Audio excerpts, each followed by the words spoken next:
Two more NBA playoff games in the second round tonight. In an hour, it's Cleveland hosting Detroit. Pistons are leading 2-1, and then Oklahoma City up 3-0 plays at the Lakers.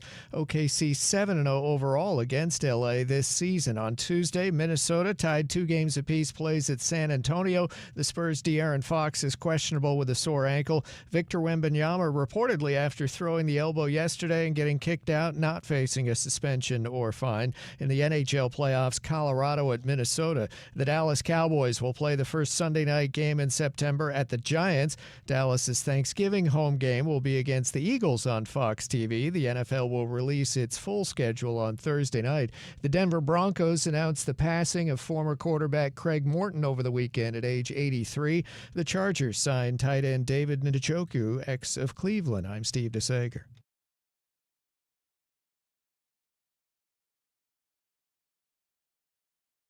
Elijah, put the camera on me.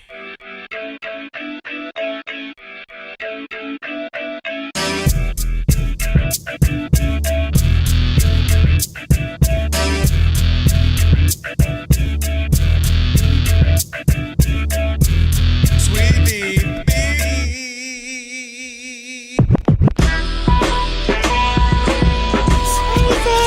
Can this sports writer and this sports fan share a radio show without driving each other crazy? Now, live from the Fox Sports Radio studios, here's Fox Sports Radio's Odd Couple, Rob Parker and Kelvin Washington. Password. Dank, Enter, brother. Come on in. With that password, you now have full access to this very fine radio program for the next 3 hours. Not 2, not 3, not 4, not 5, not 6, not 7. That's right. Mean, who, me? Thank you, LeBron. Appreciate it. Who, me? No matter how you listen in, Fox Sports Radio, foxsportsradio.com, the iHeartRadio app, Sirius XM Channel 83. Wow. And now, live. We'll do it live. On YouTube. Thank you. Do it live. I'll write it and we'll do it live. Do it. Do it. That's right. Thank you, Bill. Say my name. Rob Parker. Say his name. Kelvin Washington. And we are indeed the Odd Couple. And guess what? You'll need our phone number because we are, without question, the most listener-friendly national sports talk radio show on the planet. At least when people are still awake. Sorry about that, Ben. That's right. Write it down, commit it to memory, 877-99 on Fox. For you laymen out there who can't figure out the letters and numbers, 877-996-6369. It's not trigonometry. And if you hear feedback on the line when you do call in, guess what? It's your own fault. It means only one thing. You forgot to turn down the radio. And if you call in here and have a problem with what we say to you, tough, because... Well, I'm talking to you the way I want to talk to you. Do you have a problem? Turn off your station. Station. That's right. And with all that said, always remember...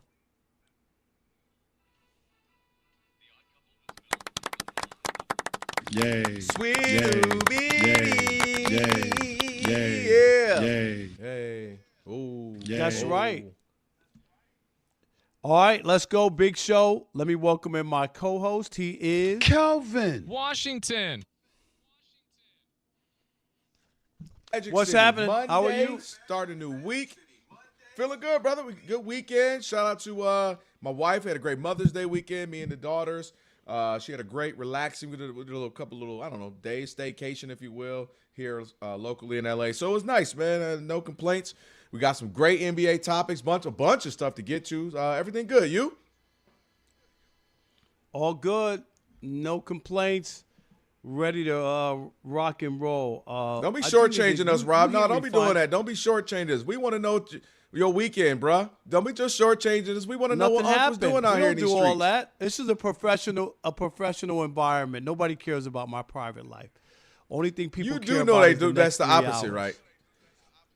No, and they understand love the a part next of our 3 show. hours. They The love the shorter wild and shorts. craziness. Nah, they just care about the show. That's all. They don't care about all that. I appreciate it though. Everything's great. Hold on, Alex. Hit me with the Yes. music. What's going on with him, Alex? What's up, Rob? Talk What to are me. you talking about? Everything You got a okay? Why tissue you got to for be me? something going on? All is I don't good. know, because Alex, you know what I'm talking about. When somebody get in the car, y'all ready to have a good night, and everybody, what up, baby, what up? Yeah, woo, let's go. And then, hey, what's up, guys? And you're Yeah, like, I'm hold good. on, don't come in the car. We all excited about our Friday night, and you come in here like this. It's all good. I mean, you guys would have still went out without me. It's okay. Yeah, it's all right. I don't know Let's what you go. want me to say. Yeah, What do you want me woo. to say? All right. You Let's guys, just I'm say glad it's been you almost guys 2 had a years, great man. weekend. I know you. I don't know, Alex. We'll Okay. figure it out, Rob. You got a We'll tissue figure for it me? out. We got 3 hours to figure it out. Is it Yes, the Knicks you swept? sure Is do. that what it is? Why do I care? You think I care about? I don't care about. The difference between me and you is that I care about being right for my career. That's my point. You were wrong. But it's my rooting interest. That's all. I don't have a rooting interest. So I'm not going to. There's no way I'm going to be right on every pick. I don't live like that. I think I'm gonna get everything right. If that was the case, you would have quit the show during football season. You had a good football season. You had a good one. Thank God for that's all I'm basketball. saying. All right. Be sure to check out our YouTube channel. All you got to do is check out Fox Sports Odd Couple, FSR, I should say, on YouTube. Hit the subscribe button, and then after that, you can tap the thumbs up icon. Comment away. Again, just search Odd Couple, FSR, and subscribe. All right, let's welcome in the Odd Couple crew. We wouldn't be able to do this fine radio program without them. Rob G is our producer. Blood Mexican is Alex is our engineer. Alex, you're a hidden talent. One more time, Alex. Go ahead. Alex, you're a hidden talent. Steve DeSager is at the anchor desk. He'll keep us updated throughout the program. And, of course, Sagar is in for Elijah for the next few days. So, Sagar, welcome in. Appreciate it. And, Rob G., let's get going. Let's get straight to the NBA playoffs. We saw Wemby going wild. Wemby gets a reprieve from Adam Silver in the WWE NBA. That's right. Shout out to Victor Wembanyama, the official tall guy of the Odd Couple. We've claimed him as our own. We've picked him over Chet Holmgren. We've been doing it for a long time. We have. And in case you live under a rock, yesterday in a pivotal Game 4, Victor Wembanyama got ejected early in the game. He got really frustrated. They were grabbing him, clawing him, hitting him upside his hands and his shoulders. And he lashed out in a big way, threw an elbow that caught Naz Reid right on the neck and chin area, took him out, got a flagrant 2, ejected from the game immediately. And so the question was, well, given that it was a flagrant 2, given that it was an elbow above the shoulders, which is usually how they classify these things, will he end up being suspended for the upcoming Game 5? And Adam Silver and the powers that be up in the NBA said, no, hell no. Not only is he not going to get suspended, he's not even going to get the requisite $2,000 fine that comes with the flagrant 2. Victor Wembanyama, good to go for Game 5. No shocker whatsoever, Kelvin. This is how they operate in the WWE NBA. What works for us, what doesn't work for us, we'll figure it out. Yep. Oh, no, Wemby, he's a nice kid. We can't do that to San Antonio. We don't want to just flip the series, which it would do. Obviously, he didn't play. They barely lost, right? They barely lost without Wemby. And the idea is that without Wemby, they're probably going to lose the series, and it's not really what it seems the NBA wants. That was a foul that we've seen before, and Rob G laid it out. The other guys have been suspended for that. It's just I don't know what possible reasoning they could have other than Wemby's a meal ticket. Wemby's the future. They want to see Wemby do as much as they can, and be involved. It would be great. This is what they're looking for. They see the landscape of the NBA. They see all the old guys, all the senior coffees and sweet rolls and guys are eating, Steph and LeBron, and they see all these guys, Kevin Durant, They can't stay healthy. They can't make the playoffs. They're looking and going, dude, none of those guys are going to help us, okay? Yes, they have big names, big followings, and all that, but they can't get here. They can't drive us all the way to the NBA Finals and turn it on for numbers and name recognition and star power. We need a new cast. And Wemby is a leading character in the cast. I know he's not American. I know he's from France, right? Is it France? Yeah, French, yep. But it doesn't matter. Yeah, it doesn't matter. He's a likable, a lot of the kids, young kids, they love him, right? Soft-spoken. He's very friendly. I see so many videos of the team bus outside their hotel. Kelvin, you've seen it. All the other players ignore the fans and walk straight to the bus. Wemby walks to the line, the gated-off area, walks straight there and signs as many autographs before he gets on the bus. That's my guy. That's the guy I want to be out front for the NBA. So was it right? No, it wasn't right. And if I'm a Minnesota Timberwolves fan, I'm pissed because it should be the same rules for everybody. But do I understand or see how this thing played out? It's not shocking whatsoever. No, listen, you're right. And Wemby better go spend some more time with the monks. You know, he spent the offseason with the monks trying to get his head right, shaving off his hair, trying to get his mentals right together, get his inner zen. He might need to go work on it, re-up. I don't know if he ran out of zen or something, because a couple of things, Rob. Number one, this is where it gets confusing for players. Because some will say, well, if this happened during the regular season, maybe they suspend them, but they wouldn't for the playoffs. Well, we have evidence of guys being suspended during the playoffs before, right? You got J.R. Smith suspended a game during the playoffs for throwing an elbow at Jason Terry. We know about Draymond Green and the whole, hitting LeBron and the Kiwis in the NBA Finals. Then we got, remember when Metta World Peace got the 7-game suspension for hitting James Harden. So this is where it becomes, okay, is it the discretion? Is it the history? Is it where Wemby's been a good guy? He's been very forthright and speaks to the media, seems to be a relatively nonviolent guy, so you give him a pass. Even LeBron got suspended a game. Remember, he did a kind of accidental backhand to Isaiah Stewart, B-Stew, for the Pistons a few years back. He got suspended a game for that. So it is confusing on, well, what is a suspension, what's not? Does it matter when you do it, when you don't? And that's why fans sometimes are excited. If you're a Spurs fan or an NBA fan, because you get to see Wemby play. If you're a Minnesota fan, you're upset because seems to be no streamline of how this is handled. But this, to me, again, is where reputation does come in handy. He doesn't have a history of being a bad guy. Doesn't have a history of doing stuff where they're like, hey, man, you're on your last straw. If this is Ja Morant and all the little stuff he keeps getting in trouble for, you're like, all right, you got to get, we're putting you down. If this is Dylan Brooks with a history, or Pat Beverly when he was playing with a history, obviously a Draymond Green. So maybe those types of guys will get suspended. But this is where it's in his favor. But I'll say this, too. If you're Minnesota, and this is his reaction now, and you're telling me you want to be the GOAT. You're telling me you're the MVP. You're telling me you're one of them ones. All right. Well, all them ones get treated a little rough. You covered the league. You know how they was getting Michael Jordan was beating them up. He had his own daggone rules. Rob Parker, they had the Jordan rules. We see how Shaq jumped on his back, beat up. Shaq has probably been 25% of the calls fouls on him. He probably had another good zillion fouls that should have been called on him. We've seen LeBron through his career. We've seen even Steph Curry when he's running around through screens, guys chip him, give him elbows. So, all right, Wemby, don't let teams see, so if we give him a little body, we rough him up, this is how he maybe react, because now you're giving fuel to, let's do this because we'll put our goon guy in and take an elbow to the chin because we might get this guy kicked out of a game or even better, suspended a game. So he has to be careful, Rob, of showing that if guys hold him up, rough him up a little bit, he'll do this. Because what do you think the Timberwolves are doing? What do you think the Thunder will do next round, Rob? The Thunder who've got beaten 4 out of 5 times by the Spurs, right? The Thunders who are trying to go back-to-back champions.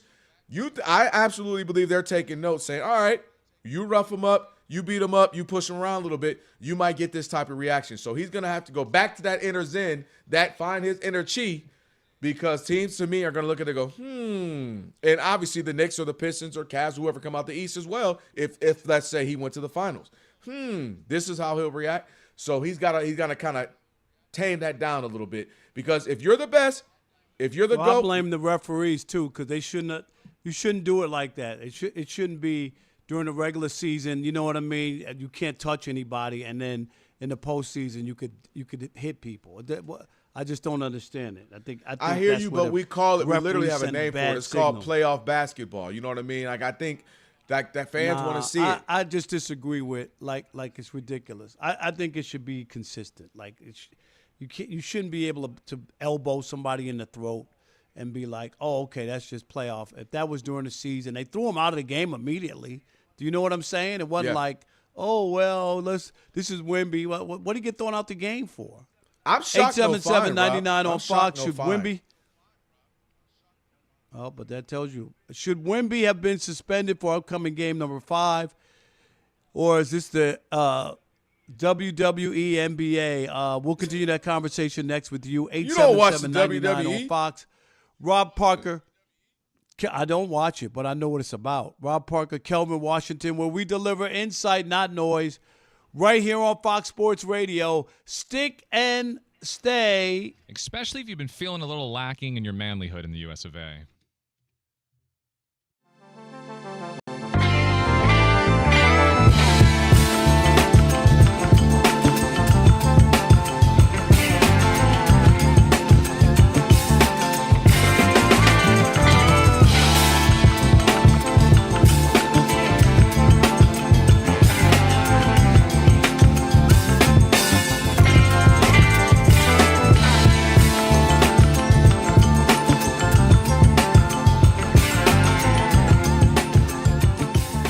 Let's talk about inside the NBA. And Shaq had some very nice words to say about. He don't like to give big fella about praise. Wemby. You know that. I mean, when we talk about that all the time, especially when you think that he doesn't have Kareem Abdul-Jabbar in his top 10 of all time in the NBA. I still can't get over that. But anyway. Meanwhile, he probably was like on a FaceTime with him earlier in the day. Like that's his guy.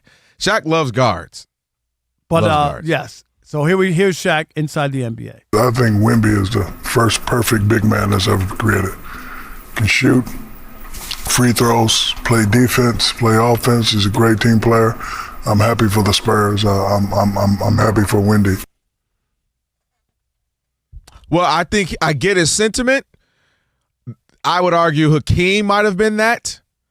Shoot, fade away, handle. Obviously, he's not quite Wemby handle, but, block. I think he's still all-time leader in blocks. It just rebound. Hakeem Olajuwon might have been that. But the freakish aspect of Wemby is crazy. My wife the other night, we're watching the game, and her and my daughter like, whoa, he looks like abnormally tall. I was like, yeah, he's like, they list him at 7'4". I think he's like 7'6", and they're like, whoa. And then I said, watch this. And he's coming down, got a rebound, kept it behind the back, step back, shooting three. It's the dribbling. It's not normal. How are you 5 inches taller than KD and as mobile and a better passer and an incredibly, much better defender? So he's made out of a video game. You ever got bored on 2K and made a ridiculous player, Bo? Just for fun, like, let me see what it would look like, and I'm going to put all the attributes up. Well, we got that human. We got the first perfect player. Like, where's the flaw? The idea, and I know that's not a real flaw, but it's in there, the idea of him staying healthy.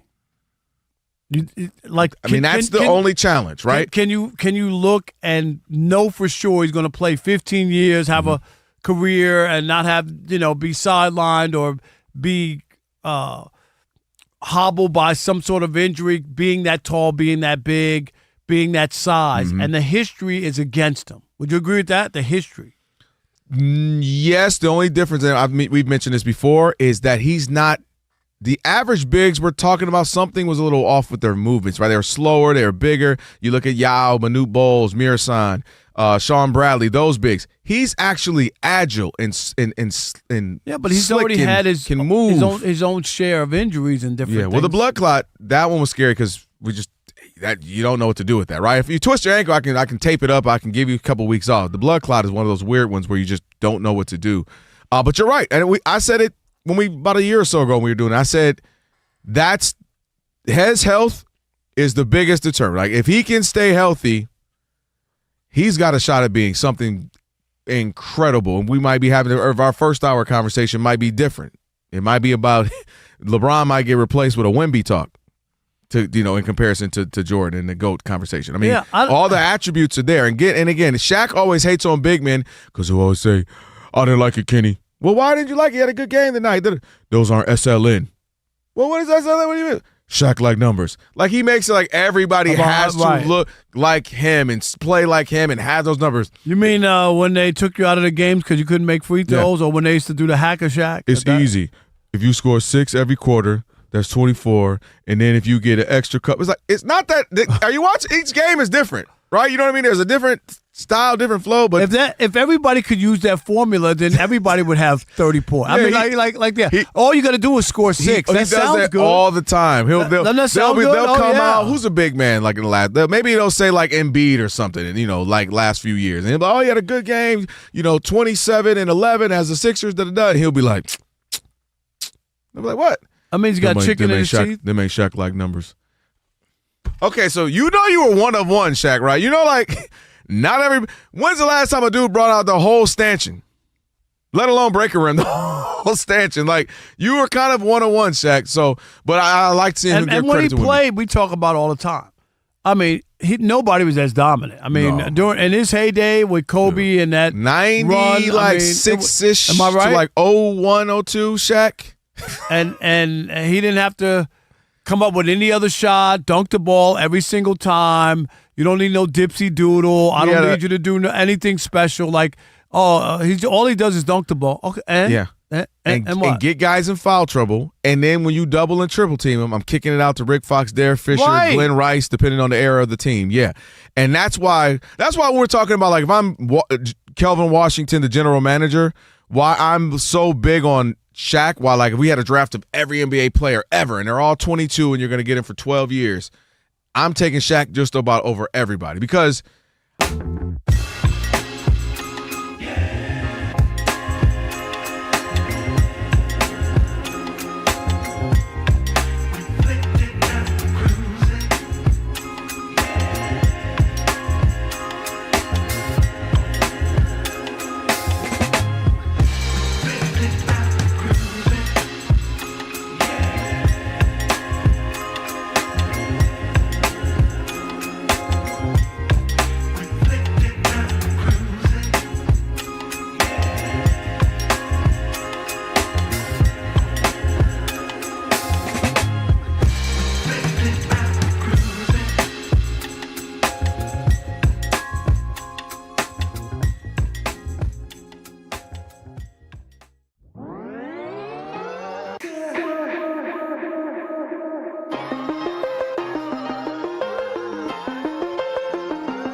Fox Sports Radio.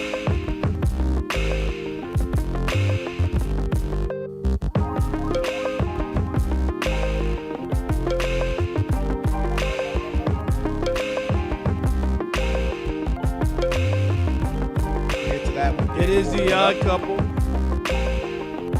And if you miss any of today's show, be sure to catch the podcast. Just search The Odd Couple wherever you get your pod. Please follow the podcast, rate it 5 stars, and provide a review. Again, just search The Odd Couple wherever you get your podcast. You're going to find today's full show and a best-of version when we get done. 877-99 on Fox. Rob, a lot of conversation. Should Wemby have been suspended? Should he not have? Was it being kicked out just enough? 877-99 on Fox. What do we got? Moses in Nashville. You're on The Odd Couple, Fox Sports Radio.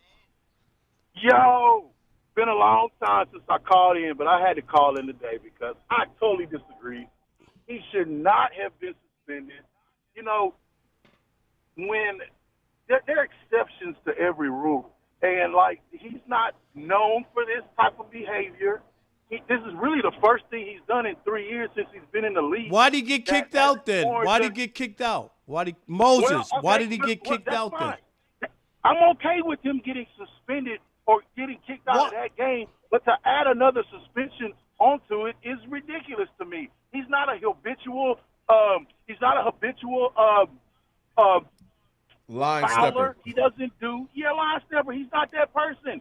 He's not a Draymond Green. He's not a Ron Artest. Those dudes are in totally different leagues when it comes to behavior and how you're supposed to act when you're on a basketball court. He's been getting beat up the whole series, and he was frustrated. We all get frustrated. I mean, you all would get frustrated too. Somebody kept hitting on you and taking cheap shots at you and all of that. So that's where I am. That's my take on it.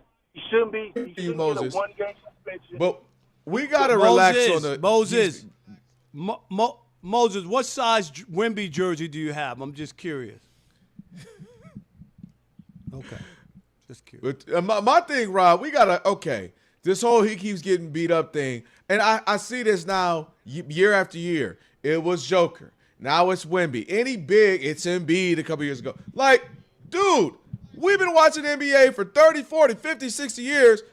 It's a different game in the playoffs, and big men down there battling, it's rough. Now, God forbid, I apologize, there's no more big men in the NBA, so the 2 or 3 that we see to get beat up a little bit, but, he's getting beat up down there. Dude, we all have been watching the NBA our entire lives. Big men down there get a little violent. All right, 877-99 on Fox. Greg in Kansas, you're on the Odd Couple Fox Sports Radio. What's up, Greg? What's up, gentlemen? Hey, I'm a believer you do the crime, you do the time. However, him getting kicked out already cost them a game. I don't think the league wants to cost him 2 games. If they win that game, he maybe gets tossed the next game. I don't know. He might be tossed, but I tell you what, the president's sent out there, and if he has a short fuse like that, people are gunning for him. I just don't know if the Wolves have anybody tall enough to reach his neck with an elbow. I guess we'll find out. Yeah, if you have a step ladder, I don't know how else it's going to. No, they got to catch him when he's sitting down on the bench. Appreciate it. Exactly. Kevin in Culver City, you're on the Odd Couple Fox Sports Radio. What's up, Kev? God is good. All the time. I got to tell you this. Look, we've seen the NBA in the playoffs. Rules are rules. It's simple as that. Ron Artest didn't even see Harden. He flailed his elbow. Harden goes down. He gets suspended. Wemby winds up in frustration.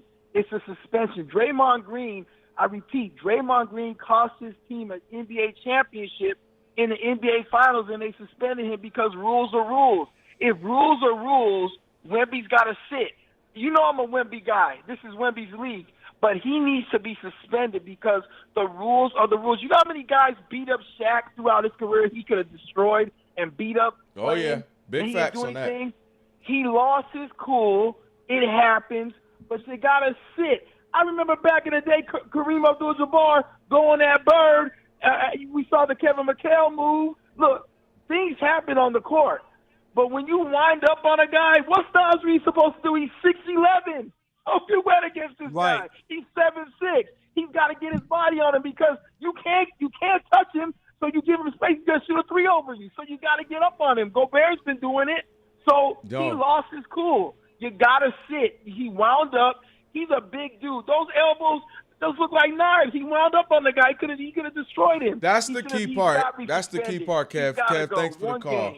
It's the wind up for me, Rob. It's the wind up, Rob. It's the. That's why he got tossed. Yep. Right? Yeah. That's the me for me. It was just if he was just a natural, I made a spin move, it happens. It's the fact that he swung hard out of frustration that I was telling people I said I wouldn't be shocked if they really wanted to lay down the law and suspend him, but we know it's the Golden Goose, and you want a matchup of them versus Thunder in the Western Conference Finals. All right, let's slip in one more. Gunner in Minnesota. You're on the Odd Couple Fox Sports Radio. What's up, Gunner? Hey, how you guys doing? Doing great. I got one thing to say. That was like throwing a fist. His elbow is the fist, and that should not be allowed in this playoffs. That is one thing that should not be allowed. And Adam Silver just went and slipped by. What if it happens again? Is he a suspended or is he a let it slide again? No, you're right. Right. Well, I mean, the first time. Well, if somebody else does it, like they had the 65-game rule, and then they said, oh, no, wait a minute, Cade and Luka, forget it. You don't have to play 65. So next year, somebody's going to come along with 64 or 3 and be like, yo, my mom was sick or I had to do – you know what I mean? Like yeah. What are you doing? What are you making rules for? Yeah. It's a great point. And, again, I think he's fortunate that they want him in this next round for sure. And they don't want to make sure – I'm not trying to make sure, but they don't want to suspend him and give the Spurs a disadvantage. That's something if you're Ant Edwards, right? You're like, wait a minute. Hello? What about me? Maybe is this on? Hello? Right? Maybe I'm not the darling. Right. Maybe Sprite wants me, but the NBA doesn't want me. How's that? Hey, the Pacers, somebody might have some splaining to do. We'll tell you what we're talking about. Right now, it is Steve the Sager getting you updated on what's trending. Hey, Steve. Hello, let's start with the NFL as the Dallas Cowboys will play the first Sunday night game in September at the Giants and new coach John Harbaugh. Dallas 9-1 against the Giants the last 5 years. Dallas's Thanksgiving home game will be against the Eagles on Fox TV in November. The NFL will release its full schedule on Thursday night. The Steelers gave kicker Chris Boswell a 4-year extension worth $28 million. The Chargers signed tight end David Njoku, ex of Cleveland. The Vikings will induct Adrian Peterson into their Ring of Honor. Former quarterback Craig Morton passed away at the age of 83 over the weekend. He was a first-round draft choice of Dallas in 1965. Number 1, Yannick Sinner of Italy won his third-round match at the Italian Open, his 25th straight victory. Coco Gauff won her fourth-rounder, as did American Jessica Pegula. NASCAR's on FS1 again this Sunday, the All-Star race at Dover. In Major League Baseball, Rangers pitcher Nathan Eovaldi was scratched from his start tonight against Arizona due to left side tightness. That game begins in about a half an hour in Texas. As for games underway, the Guardians lead 7-0 over the Angels in the bottom of the fourth. Cleveland manager Stephen Vogt is missing his second straight game due to illness. The Yankees lead 2-0 at the Orioles in the fourth. Two-run homer from Ben Rice, his 13th. O's catcher Samuel Basallo was scratched with a sore knee. The Rays are alone in first in the AL East. Game over the Yankees, and the Rays are winning 3-0 at Toronto in the top of the second inning right now in the NHL playoffs in a half an hour. Colorado at Minnesota, and 2 NBA playoff games tonight in a half an hour. It's Detroit at Cleveland. Detroit leads the series 2-1. Cavs are undefeated at home this postseason, 5-0. And then Oklahoma City leading 3-0 has the late game in LA against the Lakers at about 10:40 p.m. Eastern time. Back to you. All right, appreciate it, Steve. Our couple. Rob Parker, Kelvin Washington on a Magic City. Monday, University of Maryland Global Campus. You can choose from more than 65 graduate online degrees and certificates, including our MBA now with 10 specializations. No application fee through June 1st. Visit umgc.edu. On the way, play of the day, Shekel City as well. Getting you ready for Game 4 Eastern Conference semifinals. You got the Pistons, Cavs hosting the Pistons. We'll get to that in a minute. But right now, Rob G., Pacers general manager, got some people upset.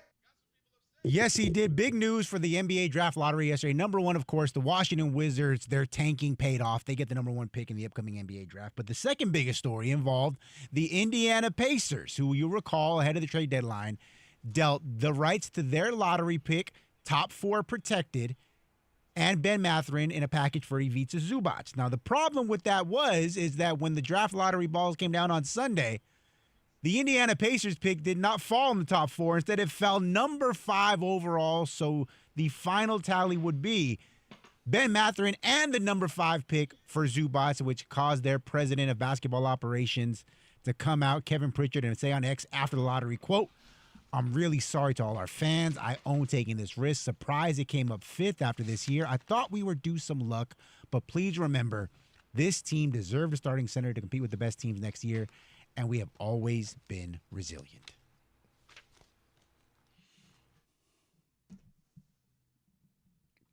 Kelvin, you there? He's frozen? Okay. Rob G, I'm not trying to apologize if I'm the Pacers or their general manager. And I get it. The draft, it's always, adding something new. People love the idea of something new, flavor of the month. Oh, my God, this and that. Zubac is a really good player. And they really, really need a big man. And Halliburton's coming back. And, their team, they expect to be around and compete again. There's no yes, they were bad this past year because of the injury to their top player. And they figured, like they were supposed to be like Boston, right? A mulligan this year. So I get it. You never know what you're going to get. It would be different. And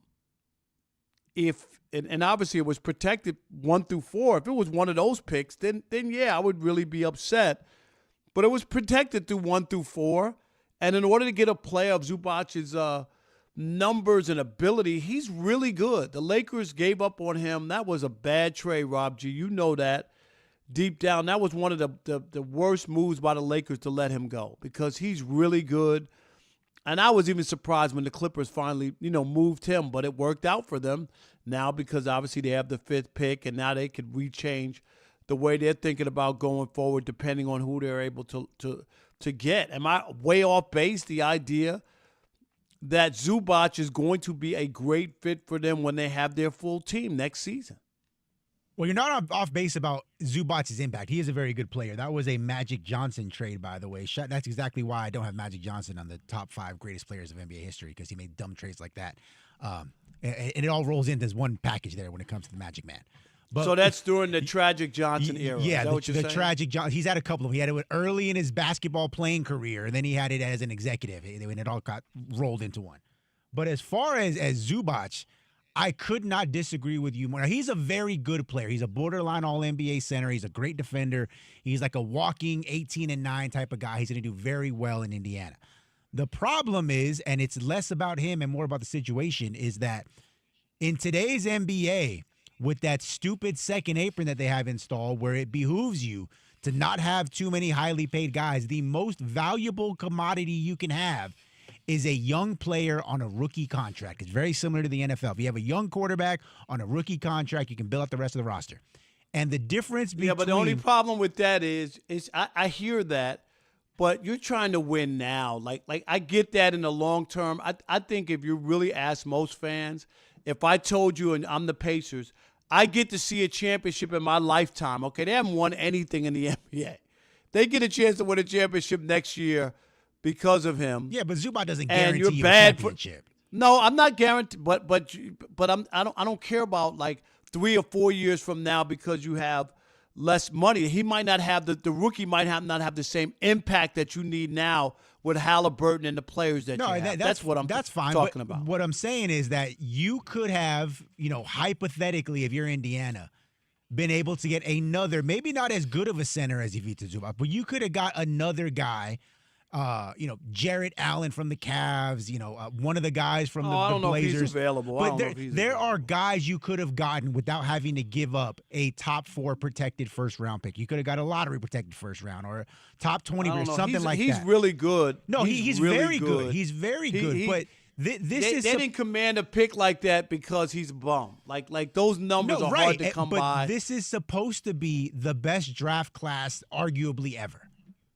And for you to give up your bite at the apple. I'll wait to see that. But that's what they're saying. You can only go off what they're saying now. So you're giving up your chance at a bite of the apple for which was a coin flip. Because when they had the top 4 protected, they only had a 52% chance of keeping the pick.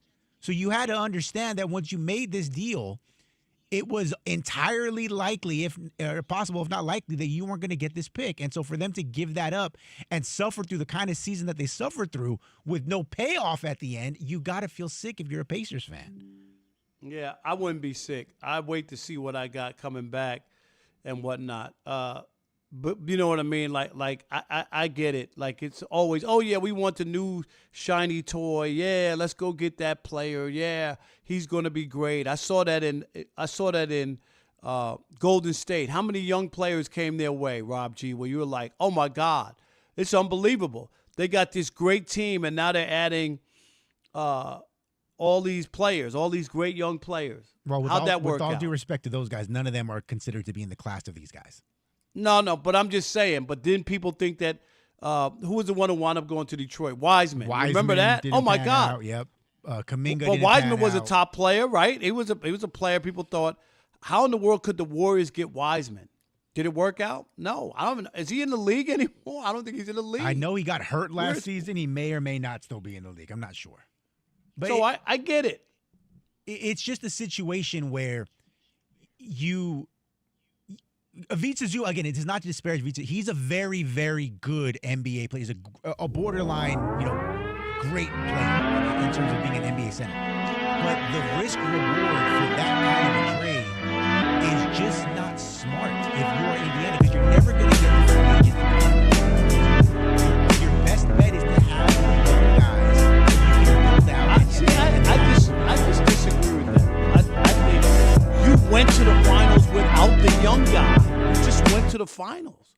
What part did they felt like they're missing was a big guy, right? Like that's the part they thought, if we have that, to go with what we have. And that doesn't mean that they can't add anybody because of where they are in their stature and the idea of getting Halliburton back. I hear you about the young guys, but this team is right there. Sometimes you need to make that move. I remember when the Pistons got Rasheed Wallace. They had a nice squad going and everything. They were like, we just need one more big.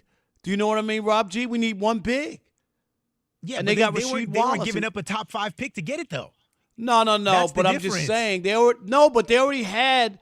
But my point is, they already had Darko. They had Darko, and they still wanted Rasheed Wallace, a more experienced guy. They had the young guy. He wasn't ready. He wasn't ready for them to win now. That's the difference. Well, they better hope that Tyrese Halliburton's Achilles is good to go and that shingles faded away. I mean, this whole thing we have is to for wait naught. and see about all that. All right, 877. No. Wait, it is the Odd Couple. We're gonna do a little Shekel City. We'll do that and catch up more. It is the Odd Couple. Hopefully, we'll have Kelvin back in the saddle. It is the Odd Couple on a Magic City Monday. Rob Parker, Kelvin Washington, right here on Fox Sports Radio. Stick and stay, America.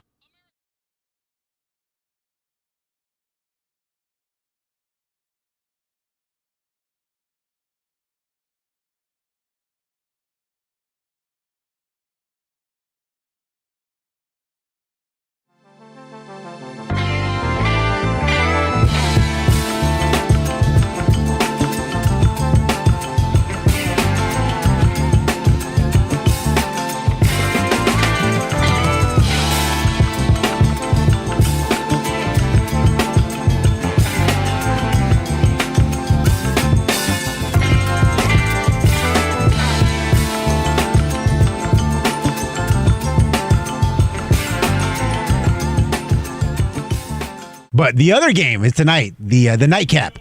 Victor Wembanyama and the Spurs taking on Anthony Edwards and the Minnesota Timberwolves.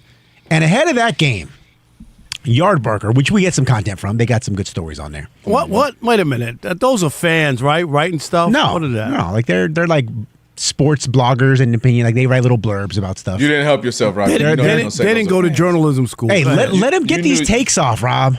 So there's a columnist or a blogger, whatever you want to call him. He writes for Yardbarker.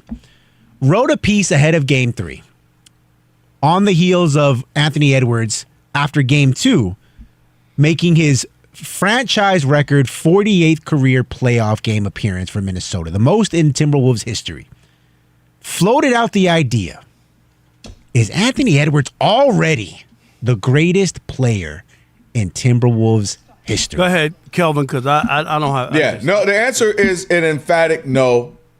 And we got to pause and calm down and let people play their duration of their time with a team, their tenure. Relax, pump the brakes. Matter of fact, hit the anti-lock brake. You can hit the drift brake if you want to do the Tokyo drift. Hit the brakes for a minute, all right, people?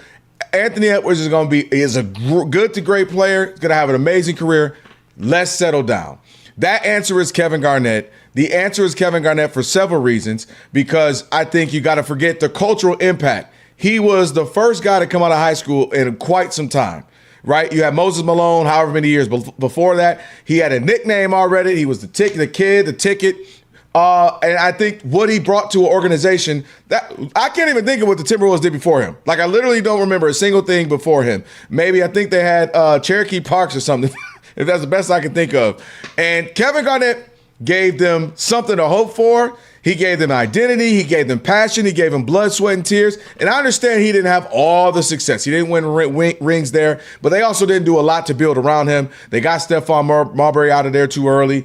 And I think, but let's just settle down. What he meant to, that's why the other night, because they had bad blood between him and the organization. He finally came back a month or so ago for the first time.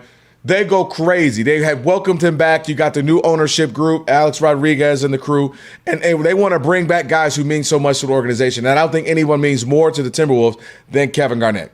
Can he eventually get there? Sure.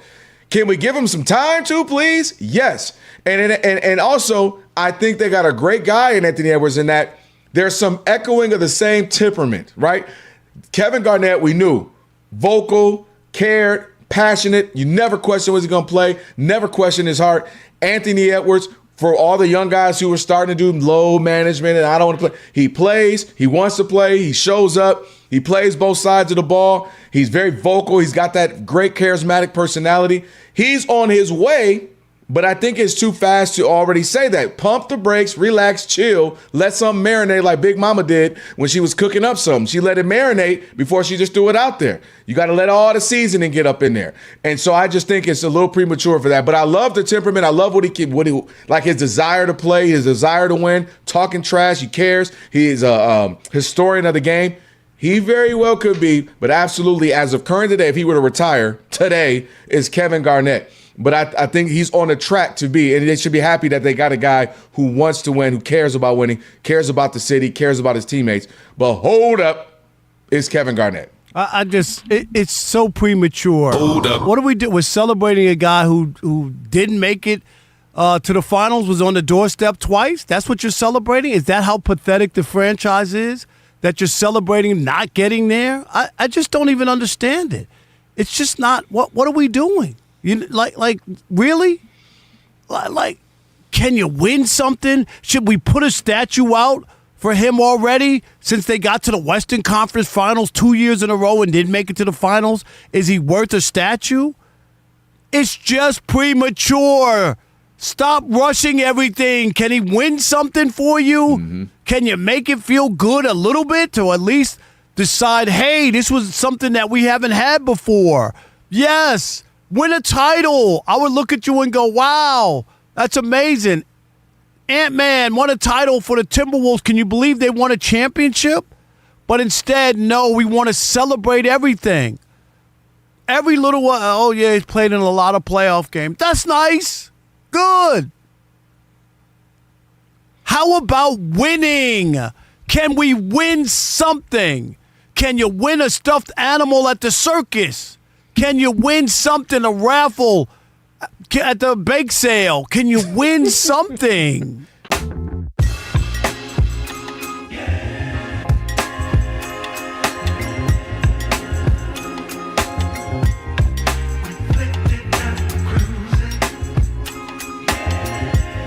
I need baby oil and maybe cigarettes.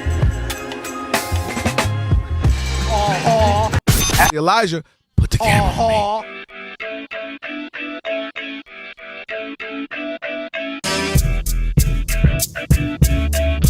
It is the Odd Couple. Bob Parker, Kelvin Washington. And it is now time for the Tire Rack Player of the Day. And the pitch to Kyle. Swung on, line deep to right. That one is on its way, and that one is gone. Christmas. Goodness, Kyle Schwarber is out of this world hot right now. That's 16. Courtesy of Phillies Radio, yes, the Player of the Day was brought to you by Tire Rack. For over 40 years, Tire Rack has been helping customers find the right tires for how, what, and where they drive. Ship fast and free, backed by free road hazard protection with convenient installation options like mobile tire installation where they come to you. It's awesome. Your job, your home, TireRack.com, the way tire buying should be. All right, we're still having trouble with Kelvin, Rob G. It is time for Shekel City. Welcome to Shekel City, the home base for Rob Parker's daily picks against the spread.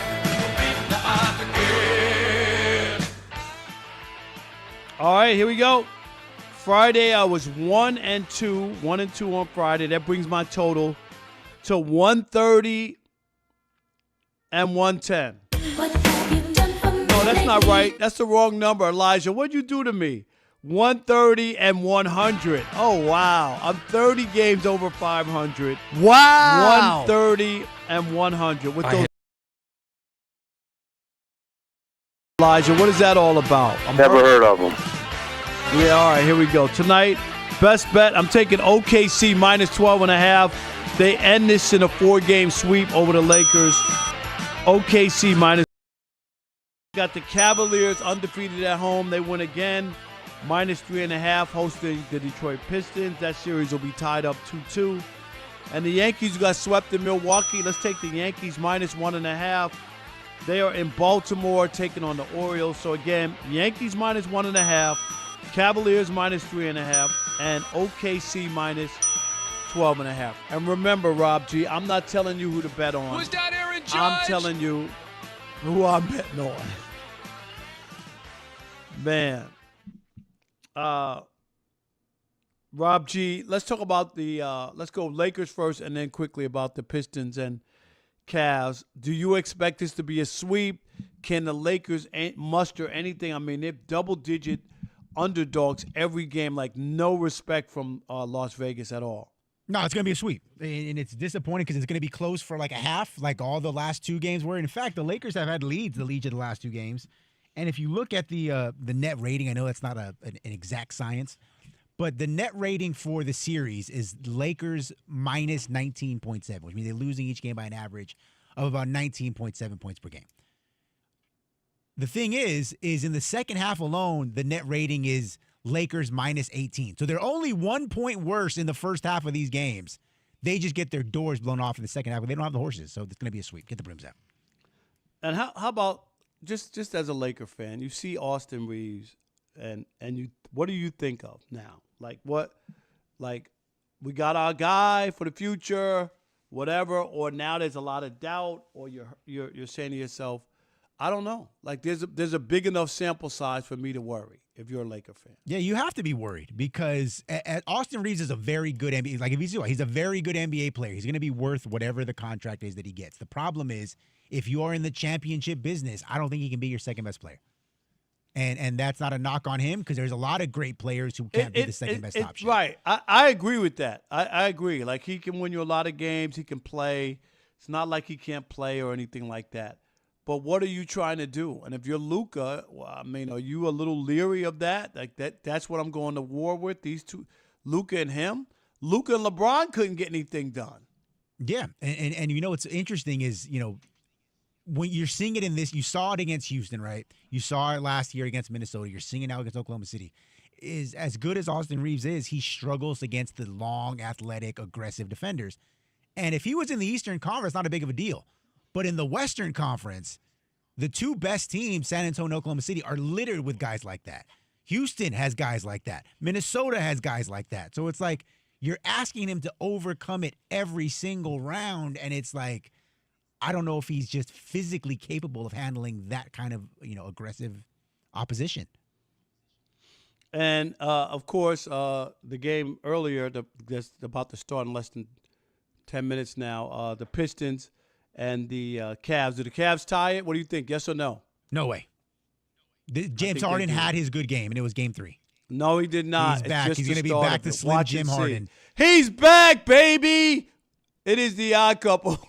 Even you don't believe that. Hour number 2 coming up. And you're going to eat your words because you didn't think he had 1 game in him, Rob G. Now you're saying, oh, he had his 1 game. You didn't think he had 1 game. Stick and stay. America!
It's the Odd Couple. You know what time it is. It's your boys. Let's get it.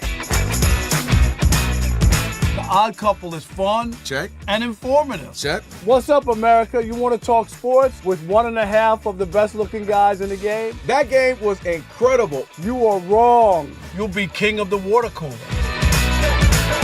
What's it like working with Rob? Rob in his mind is like Chris Rock mixed with Richard Pryor, so I'm running out of fake laughs. Ha ha, Rob. Rob is very passionate.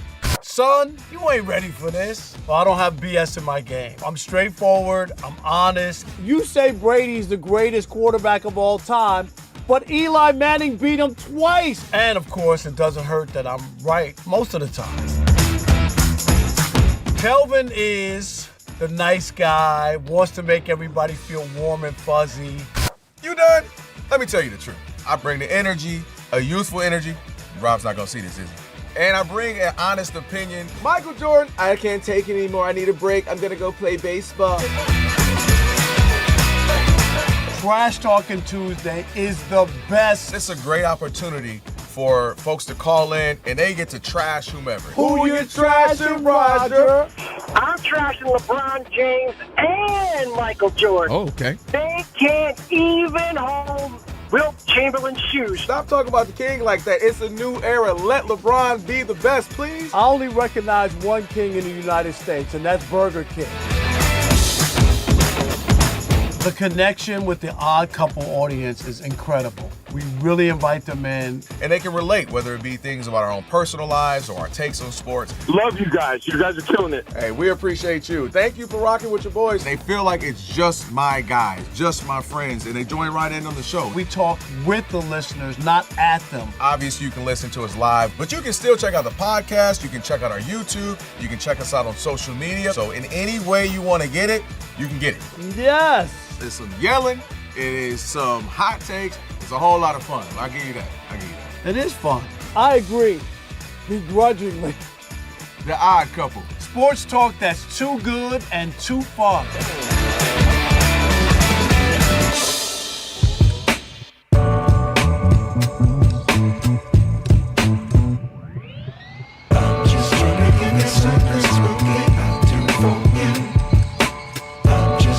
The Dallas Cowboys will play the first Sunday night game this season in September at the Giants. Dallas's Thanksgiving home game will be against the Eagles on Fox TV. Buffalo will open its new stadium on a Thursday, week 2 against the Lions. The NFL will release its full schedule on Thursday night. Fox TV says it'll have in college football Oklahoma at Michigan week 2.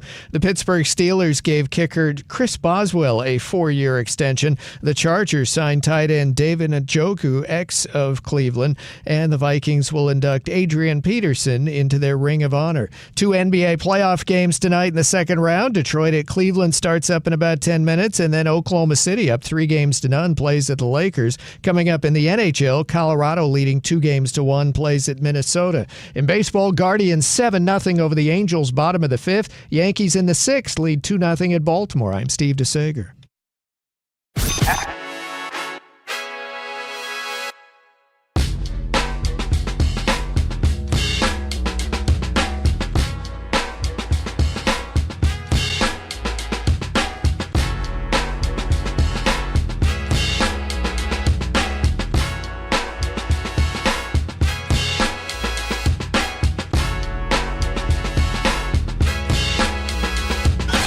Can this sports writer and this sports fan share a radio show without driving each other crazy? Now, live from the Fox Sports Radio studios, here's Fox Sports Radio's Odd Couple, Rob Parker and Kelvin Washington.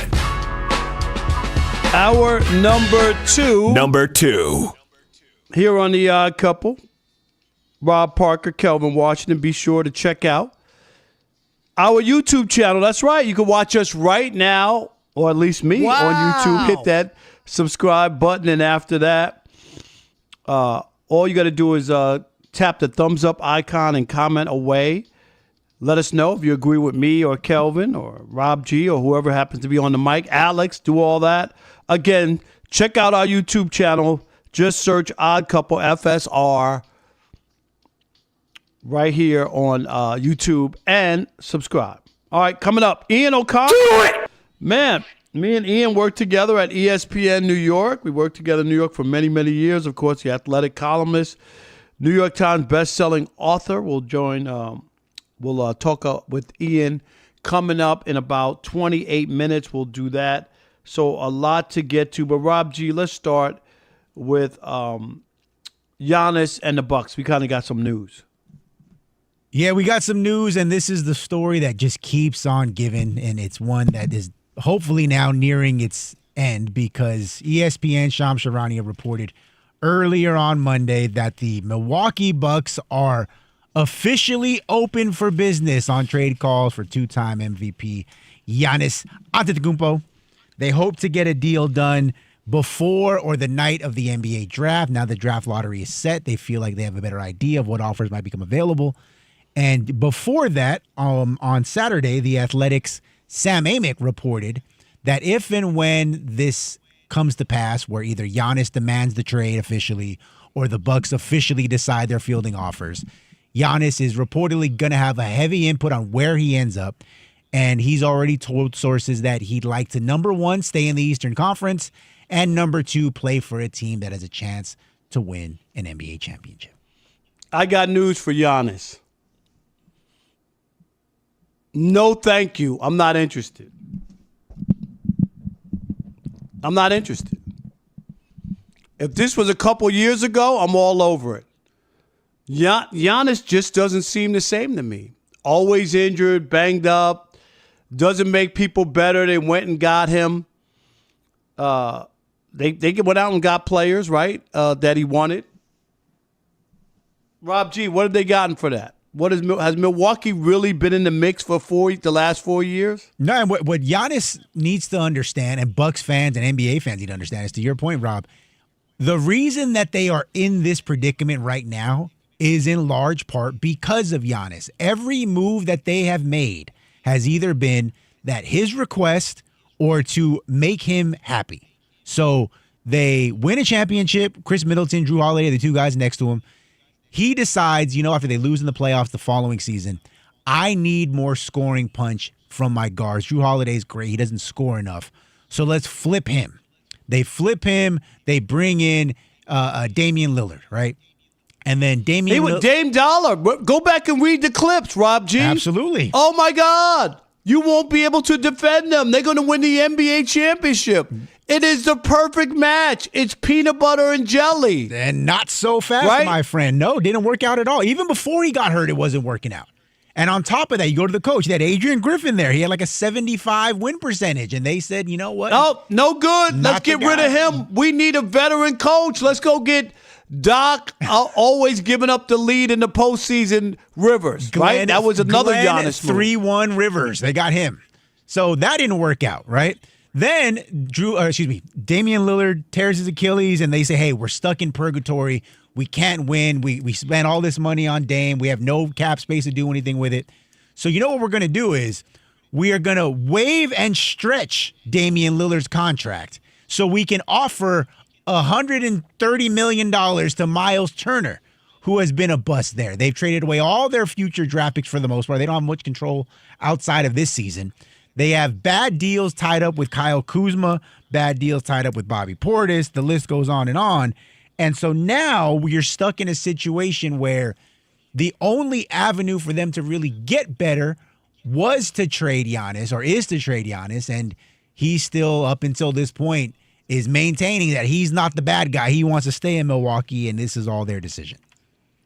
But I get it. Like you look at Giannis, right? Greek-like figure.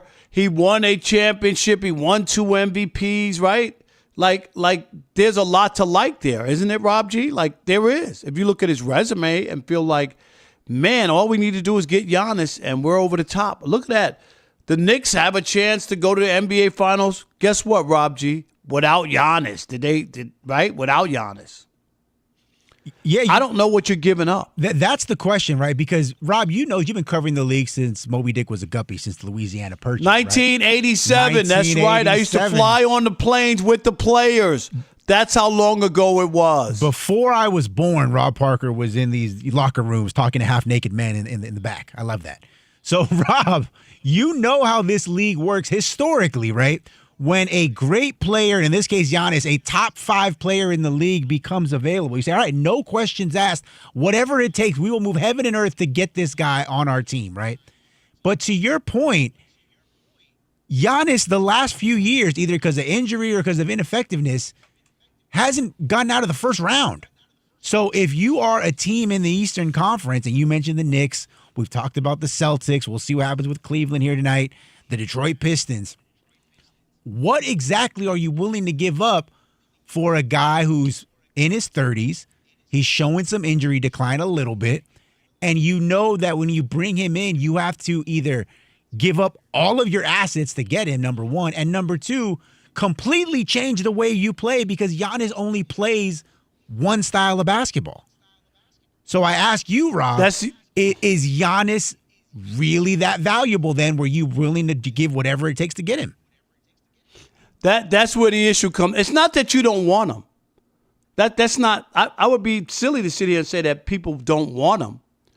What do you have to give up, Rob G, to get him? That a couple years ago, like 2 years ago instead of 4 years ago, heaven and moon. People are moving heaven and earth, right? They could look at a couple years and go, well, it just, things didn't work out. People didn't play right or whatever, you know what I mean? Or bad luck or whatever. That guy is putting up these numbers. And if he had the right team around, now you're looking and going, he's a Kevin Durant foot not on the line from having nothing in Milwaukee. Rob G, think about that. That is true. Is that unfair? That is accurate. That is how close. So when you tell me about Giannis and he's going to lead you to the promised land, Kevin Durant wears a size 13 instead of 14 and a half or whatever it was. The Nets win that game. That was a game winner. Game winner. And the way you look at Giannis would be different. I'm not saying he's a bum. I'm not saying he can't play. I'm not saying I don't want him on my team. What is the cost?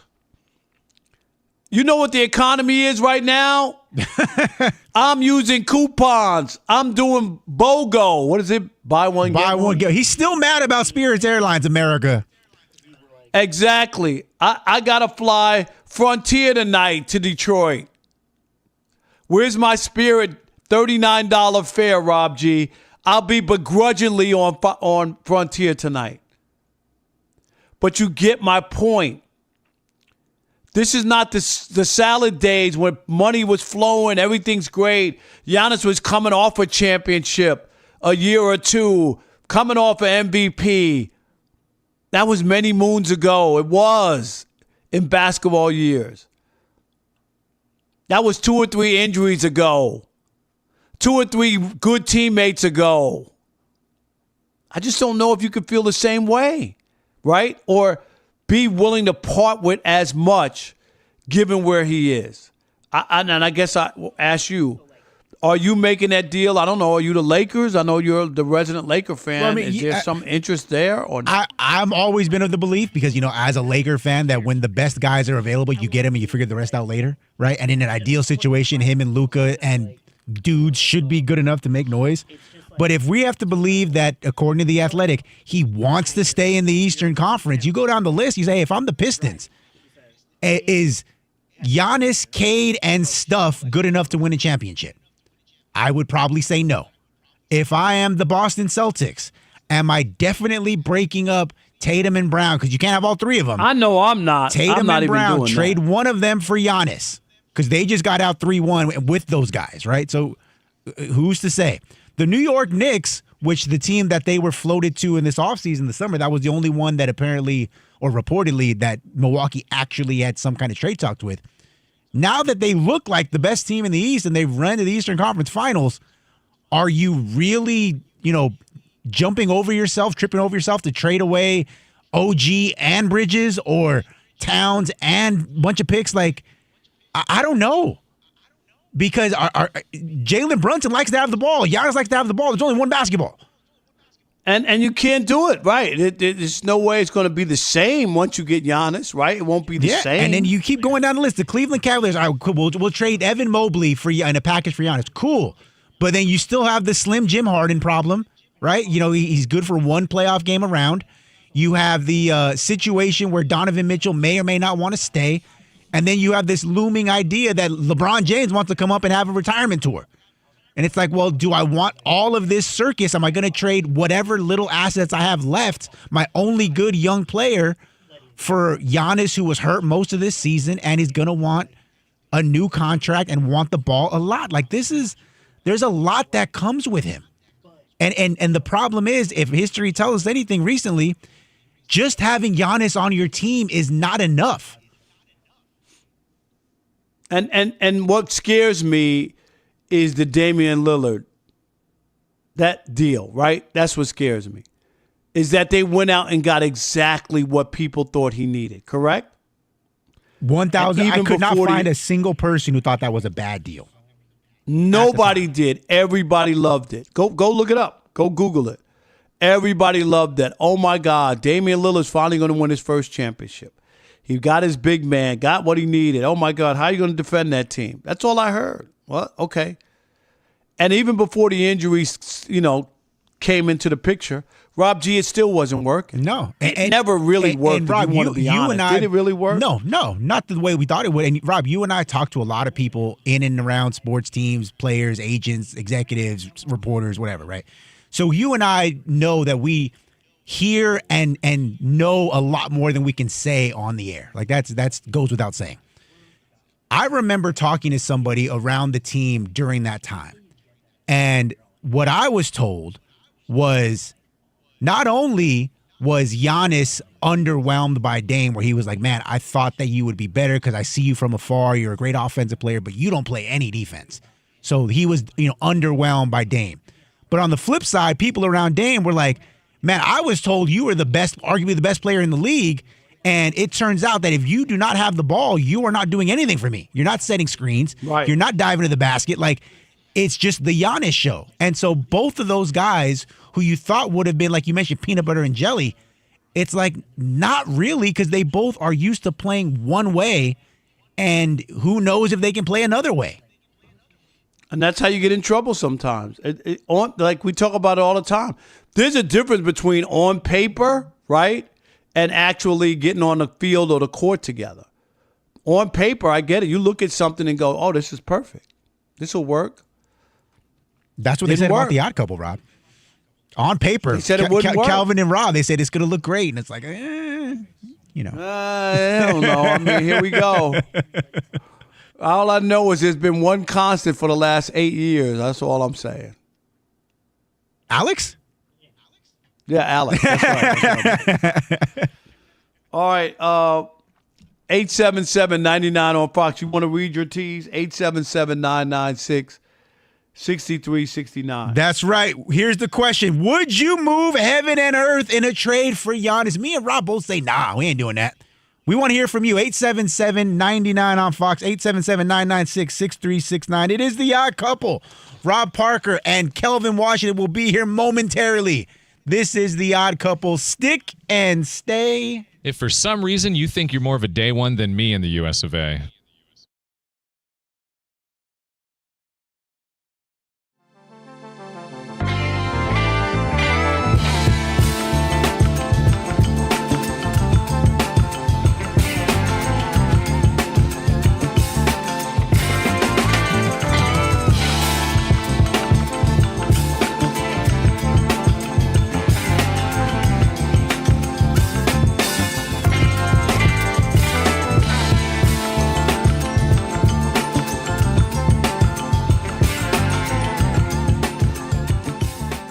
Who's going to be the next face? We got, obviously, Wemby's going to be the face. We've had conversations. Obviously, Joker, you could argue, has been the best player for a few seasons as well.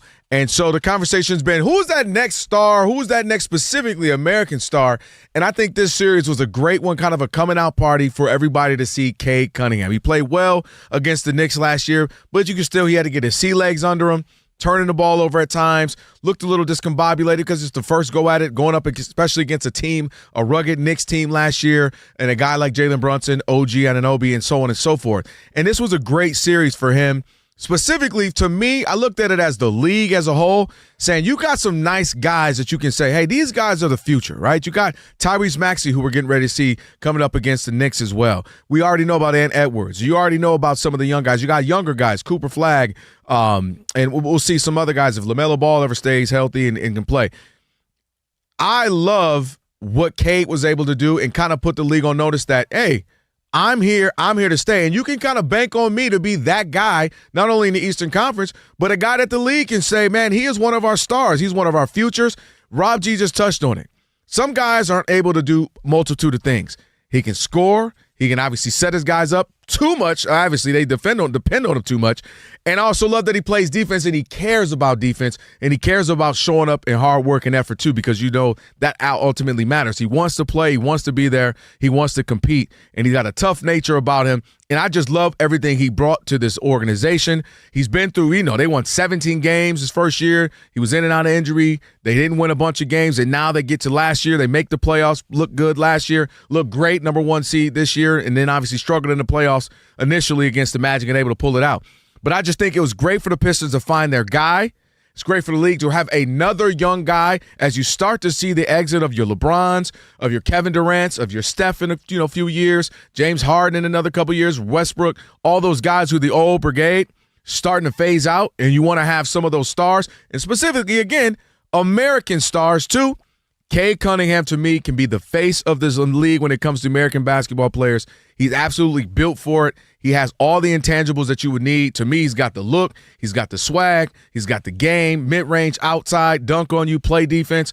I came away very impressed with this young man. The poise of him, 24 points down, game 6, didn't flutter, didn't get scared, manned up, took that team to win that game, ultimately winning big in game 7. So I just walked away, obviously already very familiar with his game, very familiar with who he was, but walked away impressed. And again, I thought the league as a whole, he and Paolo Banchero, we were on the air when that game happened, both get 45 points.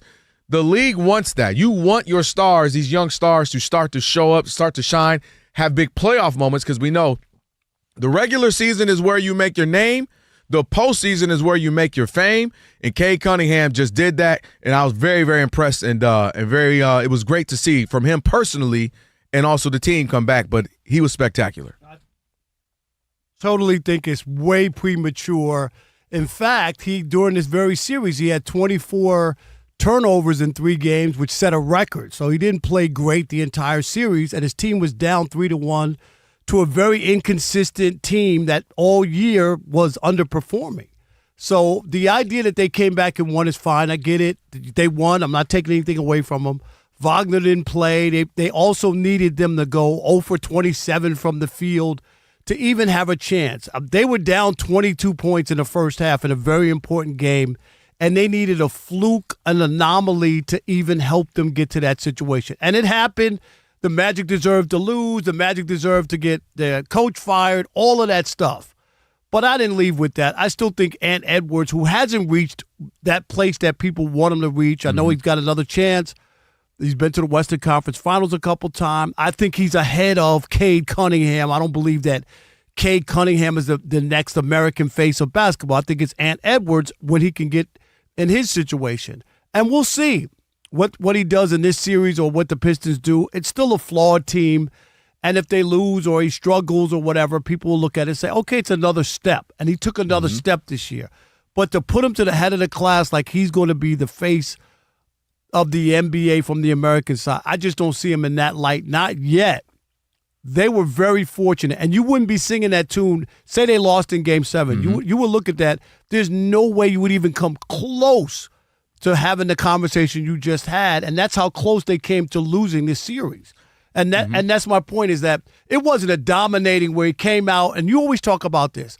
Oh, well, they really didn't play, they really didn't play that well. I know they won, but it wasn't like that impressive. You can't leave that series and feel that impressed by Detroit. I thought I saw more flaws than I thought. I was shocked.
Parker, Kelvin Washington, Rob G along for the ride.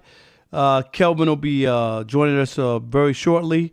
And we should say it's time to get your financial portfolio game ready with Webull. That's right. Get powerful investing tools and real-time data all in one platform. That's right. Get started by downloading the Webull app today or visiting Webull.com.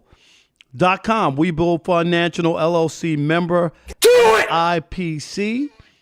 FINRA. That's right. Investing involves risk, I should say. For more information, visit Webull.com/disclosures. All right, Rob G, where are people? 877-99 on Fox. Are you giving up the house, the mortgage, the farm for Giannis, or are you going to take it a little more reserved and have to wonder and figure out if he's really worth all that? That's right. Phones lit up like a Christmas tree. Let's go to old reliable Mark in Sacramento. Mark, you're on the Odd Couple Fox Sports Radio. What you got, bud? What's going on, Rob G? Hey, Rob, how you doing, man? Doing great. We're going to get you on to talk about your book. Everybody's got a copy. I just started it. It's definitely for my summer reading. So congrats on that. Well, and thank all the guys for picking it up. And there's some very unusual things and unique things in it. So I think you guys will enjoy it. Say the name of the book again, Mark, real quick. Say the name. The ABA DNA. The ABA DNA. Check it out. And it's a good book. On Giannis, I'll tell you what, Rob.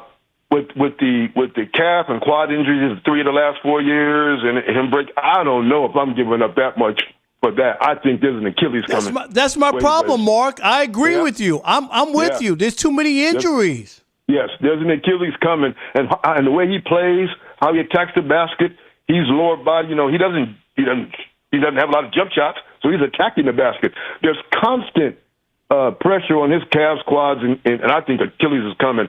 But I tell you what, Rob, all these teams aren't going to be in it. It's the team who has the combination of assets, picks, and players. And there are very few teams. One of them's Houston, one of them's San Antonio, and the other one's Oklahoma City. They have more assets by far than anybody else. So watch and see which one loses and then see where they go. I already think Houston's already looking at it because they're gone. But watch San Antonio and Oklahoma City because Oklahoma City's going to have to use those assets sooner or later. The clock's ticking. They got a lot of them, but the clock's ticking. The other one that has a lot that isn't desirable is Brooklyn. They got a boatload of picks. They got a boatload. But why would Giannis want to go to Brooklyn? To go there, but they do. No, I said that. Yeah. I said he wouldn't want to go, but Rob G, they got 5 picks for Miles. Yeah.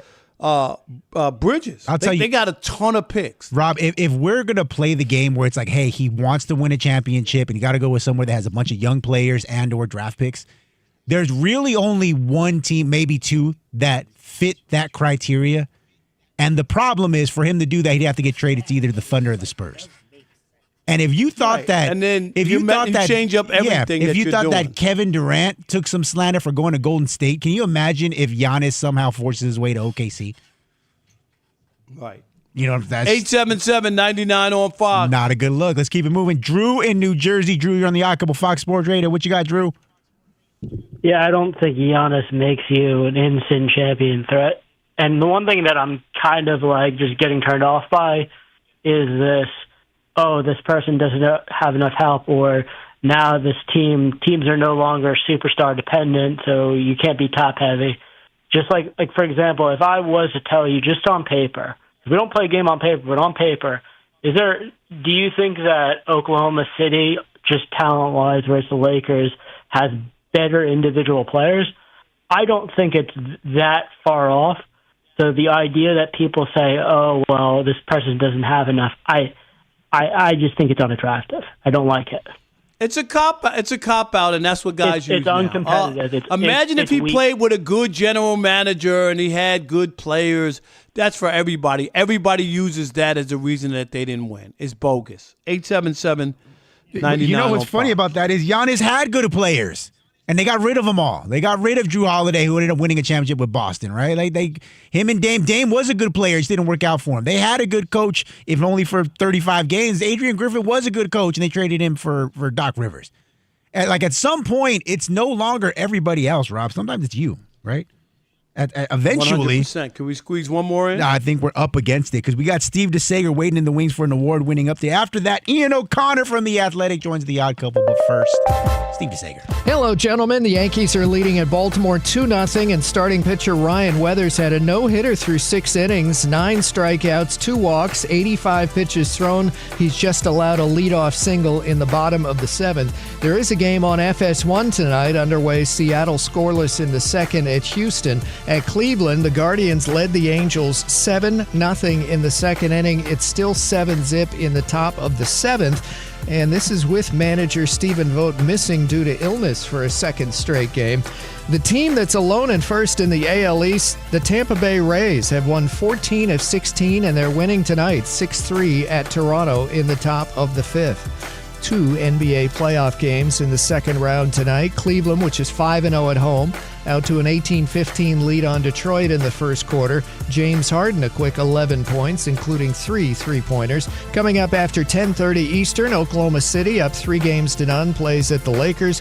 On Tuesday, Minnesota tied 2 games apiece. Plays at San Antonio. The Spurs' Victor Wembanyama was kicked out in the 2nd quarter Sunday for throwing an elbow. Reportedly no suspension or fine coming. The Spurs' De'Aaron Fox is questionable for tomorrow with a sore ankle.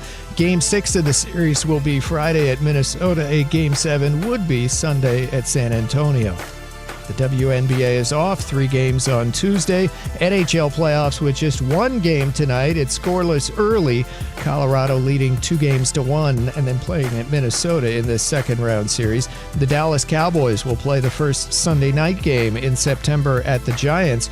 Dallas's Thanksgiving home game will be against the Eagles on Fox TV. Buffalo will open its new stadium on a Thursday, week 2 against the Lions. The NFL will release its full schedule on Thursday night. Fox TV says it will have Oklahoma at Michigan, week 2 in college football. The Steelers gave kicker Chris Boswell a 4-year extension worth $28 million. The Chargers signed tight end David Njoku, ex of Cleveland. Former quarterback Craig Morton passed away at the age of 83. He was a first-round draft choice of Dallas in 1965 and played his last 6 seasons with Denver. Back to you. It is the Odd Couple, Rob Parker, Kelvin Washington on a Magic City Monday. Oh, that's right. And right now, of course, you can hit the 40. When you hit it, the energy drops. We know all about that. Weight sticks. And yeah, look, you're doing the same work. It's not a discipline issue. It is biology. Doesn't mean you got to accept it. Go to mdriveformen.com. That is mdriveformen.com. mDrive for men who show up. Get some of the great products that they have. Me and Rob know all about it. All right, Ian O'Connor joining us now, the Athletic columnist, New York Times best-selling author as well, Ian_O'Connor. Go ahead and give him a follow. Ian, what's going on, man? How you doing?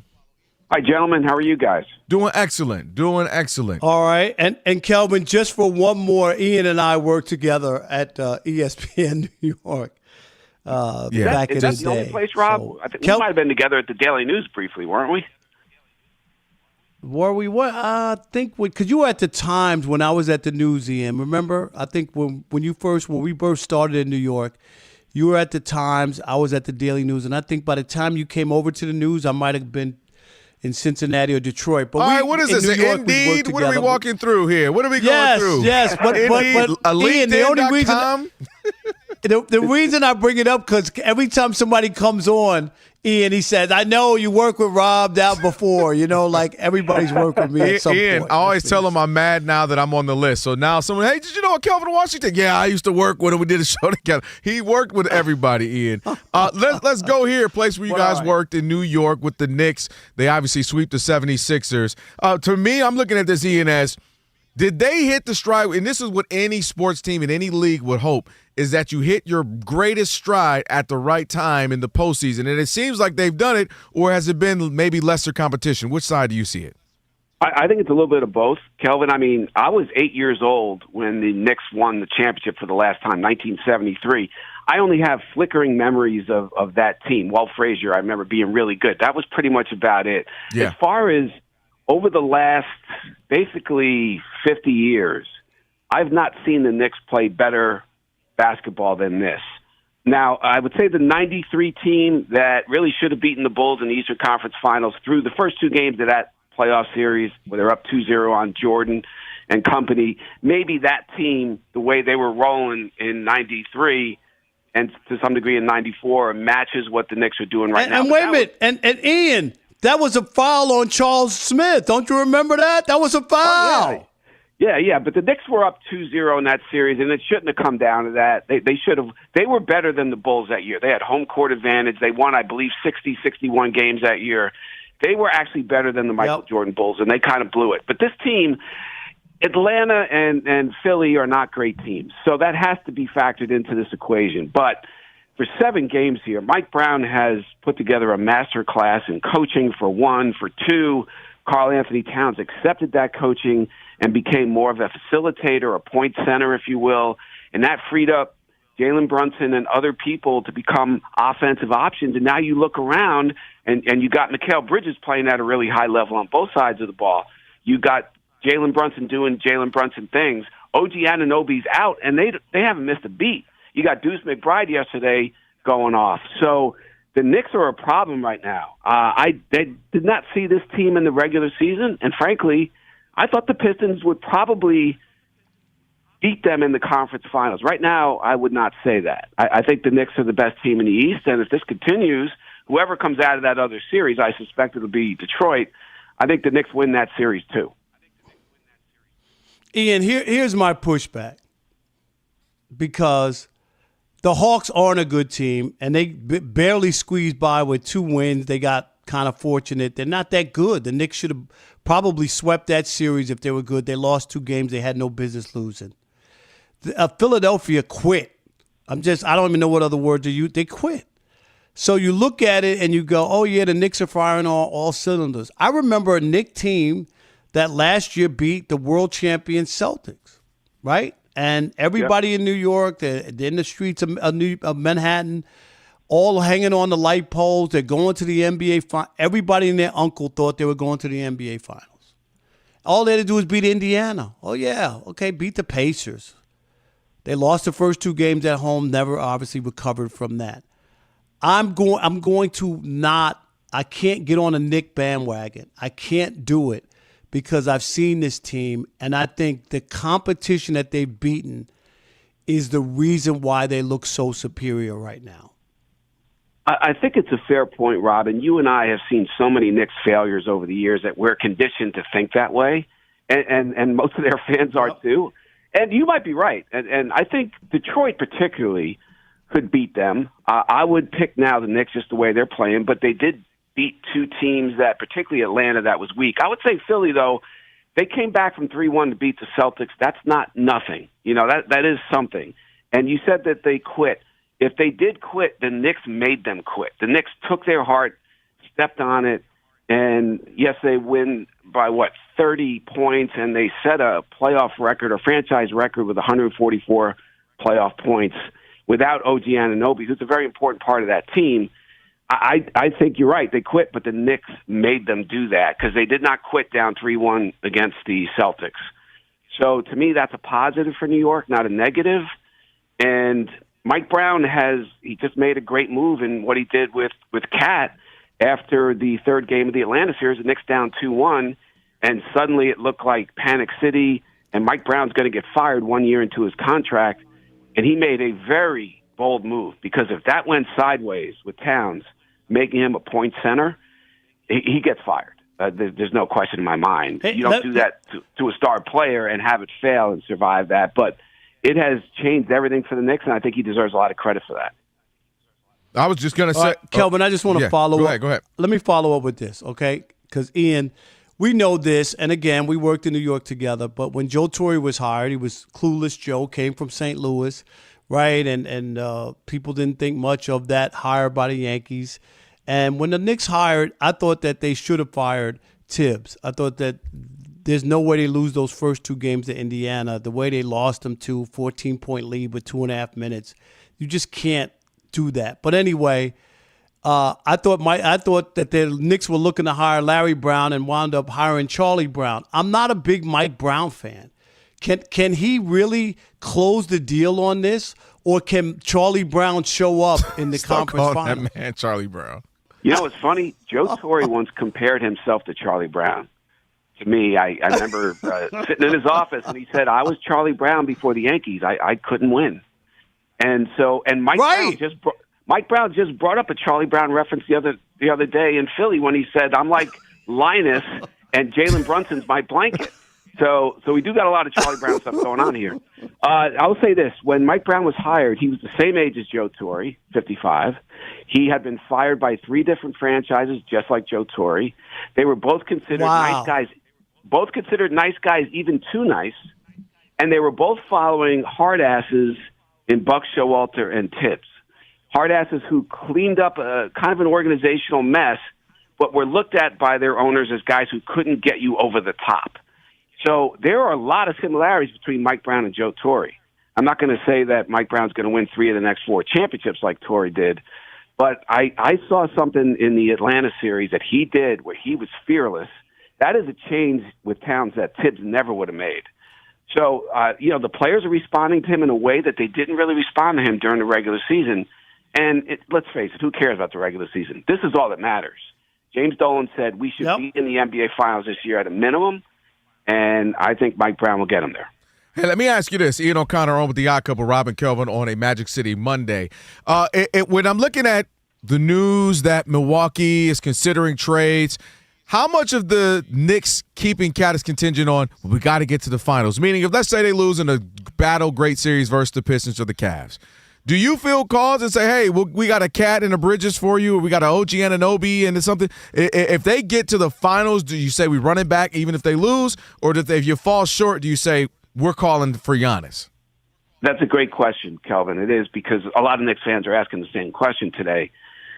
Let's say they lose in 7 to the Pistons, or get to the finals and lose in a tough 5 or 6 games to OKC. I would not do the Giannis thing, and I don't think they will. I think the thing that to me makes more sense is trying to sell LeBron on finishing his career in New York. Because that way you get the best of both worlds. You add a very good player. All right, granted, he's not Giannis right now, certainly. But he is one of the best, I would say, 20 players in the NBA still at his age. I think adding him, and you're going to have to work that out salary-wise. He's going to have to make a big concession to make it work. You can keep your core intact and add him as a piece. But as far as blowing it up and sending Cat and something else for Giannis, it depends on how the rest of this playoffs play. If they collapse against Detroit or Cleveland, or just are completely non-competitive against the Thunder in the finals, that maybe makes more sense. But if they continue to play at this level and just lose to a better Thunder team in the finals, I don't think they blow it up for Giannis, and I really don't. But it will be a fascinating thing to watch if they don't win the championship this year, because that's certainly going to be on the table. Yeah, I like throwing in the LeBron mix. All right, Ian, I'm sitting here. Now you got something for me to think about. Appreciate you, man. Thank you so much. Hey, my pleasure. Thank you, buddy, man. We'll see you soon. Hey, great talking to you, Rob, as always. Rob G., I'm wondering, is there anyone you can book that Rob hasn't worked with? Is that even possible? I'm just wondering. All right, but anybody, my guys, is there anybody in the industry, Rob, you haven't worked with? That's like asking if I could find a young black Max man Kellerman. that I've never talked to. Yeah, that's a great point, too. Max Kellerman. All right. That's got to be racist. Maybe Rich Paul gets tired of the podcast and what? you do the podcast I'm just saying. with him. Racist. We never worked together. All right. What? No, the Jazz, that's right. They need to do something so that they can get the best player in the draft. We'll tell you what, it is the Odd Couple on a Magic City Monday. Shout out to Ian for joining us. It is Rob, it is Kelvin, it is Fox Sports Radio.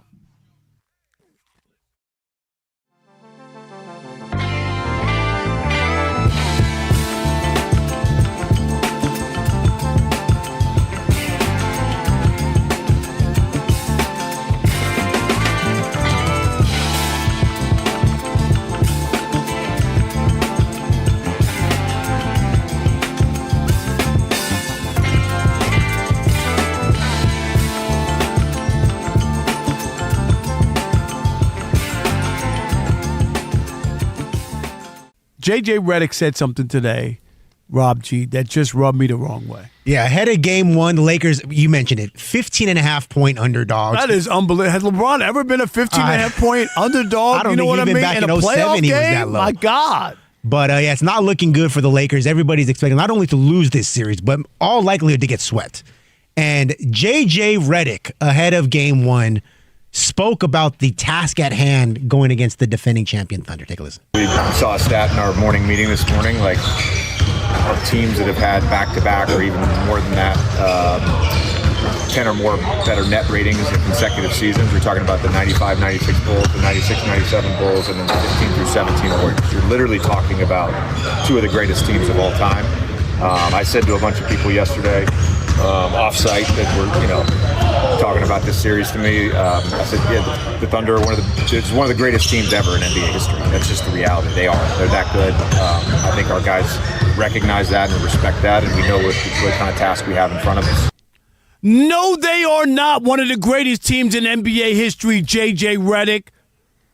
What baloney is that? They won a championship. We gave them a parade. We threw the confetti at them.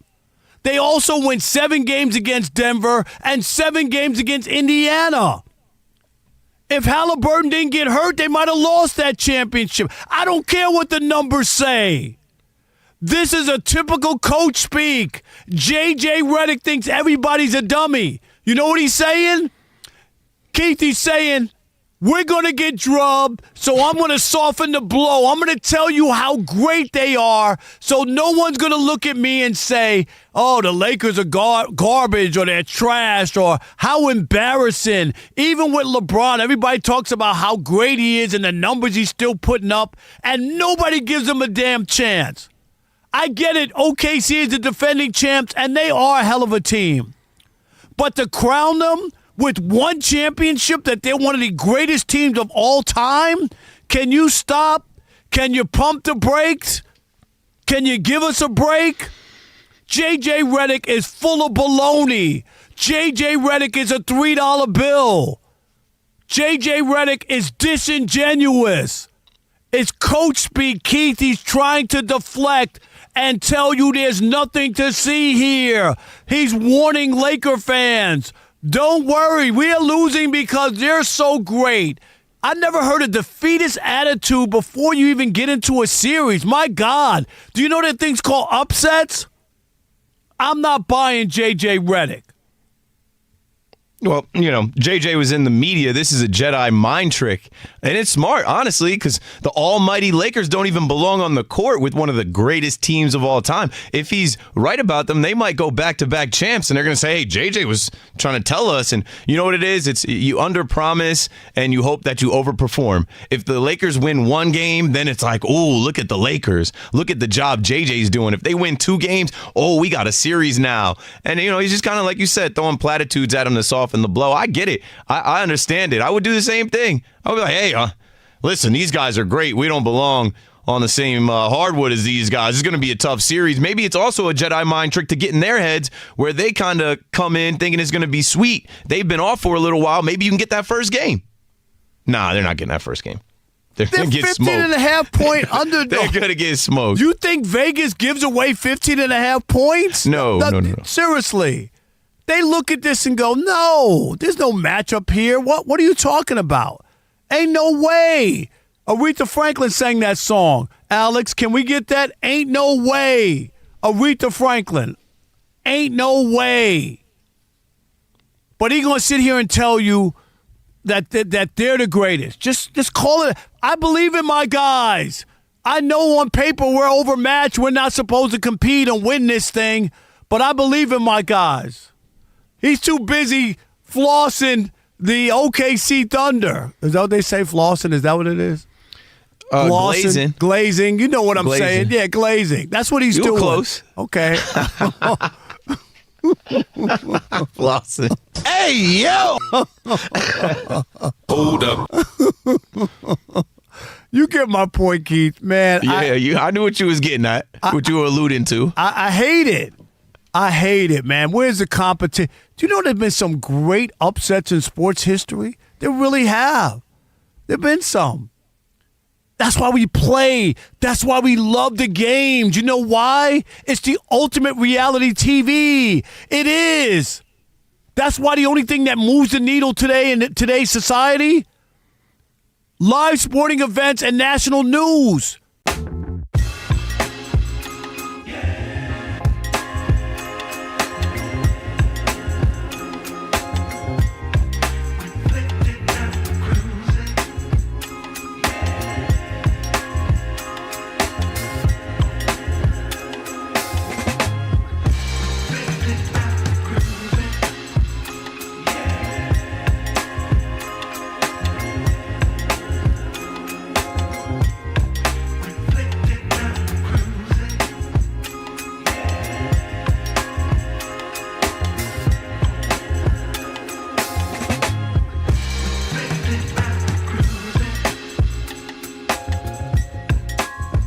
wherever you happen to be. On the iHeart app, you can catch up with all your favorite Fox Sports Radio show live 24/7 in the new and improved iHeart app. Just search Fox Sports Radio on the app to stream us live all day, every day. And be sure to select Fox Sports Radio as one of your presets in the iHeart app. So it's always going to pop up at the top of your screen. It is the Odd Couple, Rob and Kelvin on a Magic City Monday. Rob G? Woo-hoo! Well, it didn't work out for the Utah Jazz getting the number 1 pick. The Wizards have that pick now, but people are starting to scramble around because they want to get that number 1 pick and may consider doing some trades or whatever it takes to get it. Whatever it takes, by any means necessary. You mentioned it. They go from the and picking number 2, Washington getting number 1 overall pick. The reason why they want number 1 is because, by all accounts, the number 1 prospect in this loaded draft is A.J. DeBanza from BYU. Why is that significant? Number 1, BYU is in Utah, so it'd be nice to keep the hometown kid. He's not from Utah, but the hometown kid there in Utah. But number 2, Utah Jazz ownership has invested a lot of money into the BYU basketball program, specifically to get DeBanza to that program, and they'd like to keep him in the program. And dang it, you're right. If I'm Utah, I'm doing whatever it takes. I'm giving up the number 2 pick and a couple other picks because, obviously they're right next to each other. I'm saying, look, y'all want the number 2 pick. It's a bunch of great candidates this year, one of the better drafts that we've had in quite some time. I'm going to give you this 2 pick. I'll give you, future first round and second round, whatever, maybe Ace Bailey or some player you want, some young prospect, because DeBanza looks. Nope. No? Can't do it. Nope. Why not? If you're in Washington, because it would be typical of them, right? They get the first overall pick. They would rather build around aging guys who have been injured no. Maybe that guy winds up being a star, and here you are. You had the first overall pick. Maybe they want a Boozer. Maybe they want Peterson. Maybe they want Acuff. I mean, there's a bunch of guys. Nope. Nope. You look like Tracy Morgan. That gift. I'm you know what saying, I'm talking about? Nope. It would be typical Washington. I'm telling you. It just would be a bad idea. I'm serious. But if I'm Utah, you're telling me this is the deepest draft? Yeah. That's good.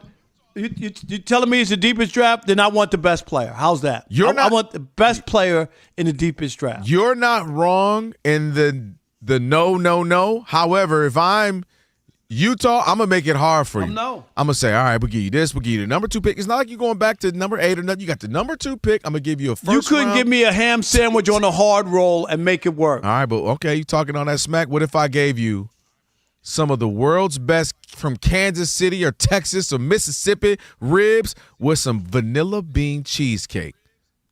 Look at you. Shivering in your boots now. Nope. I'm having a sugar coma. I'll be in a sugar coma. I'm not doing it. I'm just the Washington Wizards cannot afford to swing and miss. I'm just like I'm going to swing and miss with the best player in the draft, and if it doesn't work out, I'll live with it. But if I trade that dude and he becomes a star in the league, and my number 2 pick, who was the guy that the Sixers picked who forgot how to shoot? Markelle Fultz. Who wound up going to Markelle Orlando? Fultz, yeah. You remember that? Oh yeah, remember that? Yeah, they had a string of getting the bad guy. To your point, that's the guy. Yeah, him, Ben Simmons. I mean, Ben Simmons was good till he didn't want to play basketball anymore. Well, Ben at least played some, but I agree. But folks, remember that he couldn't shoot. I mean, that would be the Wizards. That's what would happen to the Wizards. There's a 30 for 30, That's short that has to happen on Markelle Fultz, and call it the basketball yips or something. Because to your point, that was strange. Like he just literally forgot how to shoot, and I mean obviously it's something psychological or mental. So that'd be that. I'd love to hear him kind of really in his own words break down what happened and how he either got out of it or if he felt like he never really did get out of it. You know what I mean? Because that was really, really strange for sure, man. It was strange to see. Well, the draft's going to be interesting because I hear you, but they're going to make it hard on them. They're going to offer some great picks. Everybody wants this generational player. The Knicks dominating the East. We'll talk about it. We are Fox Sports.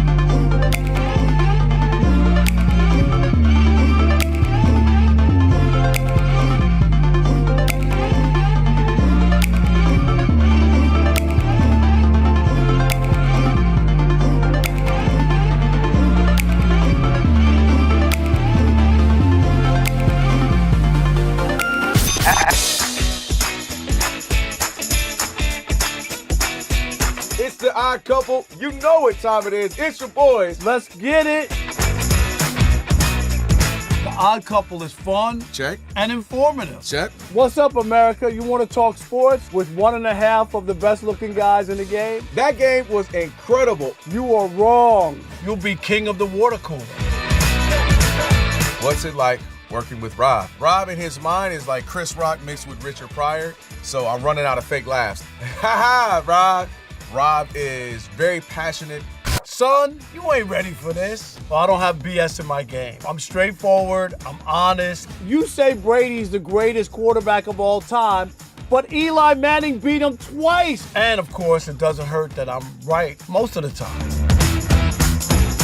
Kelvin is the nice guy, wants to make everybody feel warm and fuzzy. You done? Let me tell you the truth. I bring the energy, a youthful energy.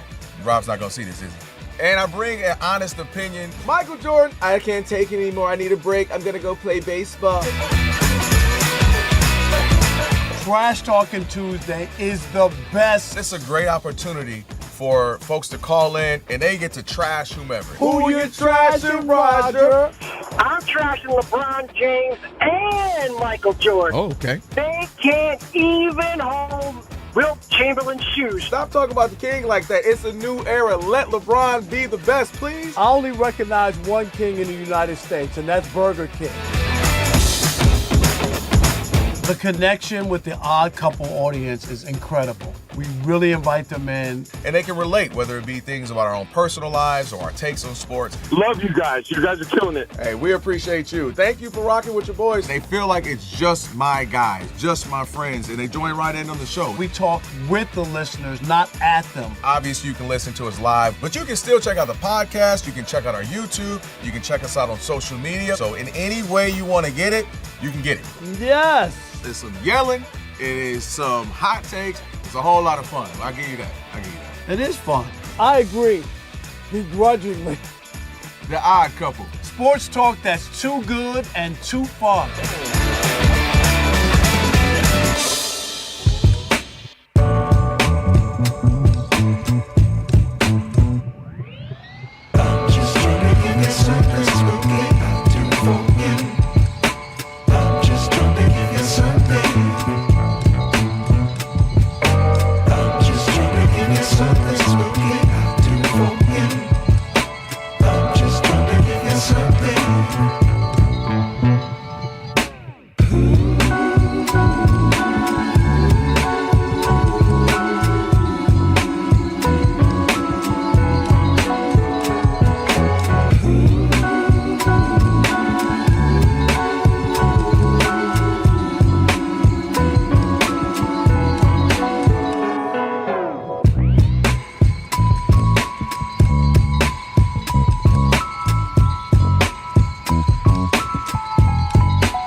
Yankees starting pitcher Ryan Weathers had a no-hitter going into the seventh at Baltimore tonight. Eventually, after he gives up a single and a walk, a reliever comes on and allows a 3-run homer. Orioles lead the Yankees 3-2, now top of the ninth. Guardians still ahead of the Angels 7-1 now in the bottom of the eighth. Rays are winning again 7-3 at Toronto, top of the sixth inning. And there's baseball on FS1 tonight. Seattle out to a 3-0 lead at Houston, bottom of the third. To the NBA playoffs, Detroit up 2 2-1 in its second-round series and leading at Cleveland tonight in the second quarter, 42-38. James Harden did have 11 early points for the Cavs, but Donovan Mitchell is still scoreless, 0 for 6 shooting. Later, Oklahoma City up 3-0 plays at the Lakers. In the lone NHL playoff game tonight, Minnesota at home has a 1-0 lead after 1 against Colorado. I'm Steve DeSager.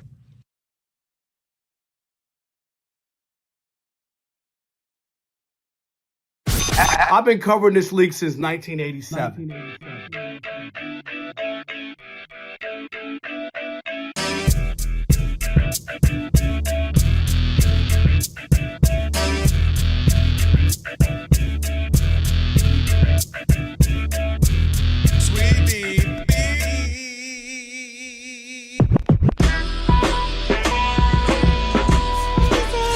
Can this sports writer and this sports fan share a radio show without driving each other crazy? Now, live from the Fox Sports Radio studios, here's Fox Sports Radio's Odd Couple, Rob Parker and Kelvin Washington.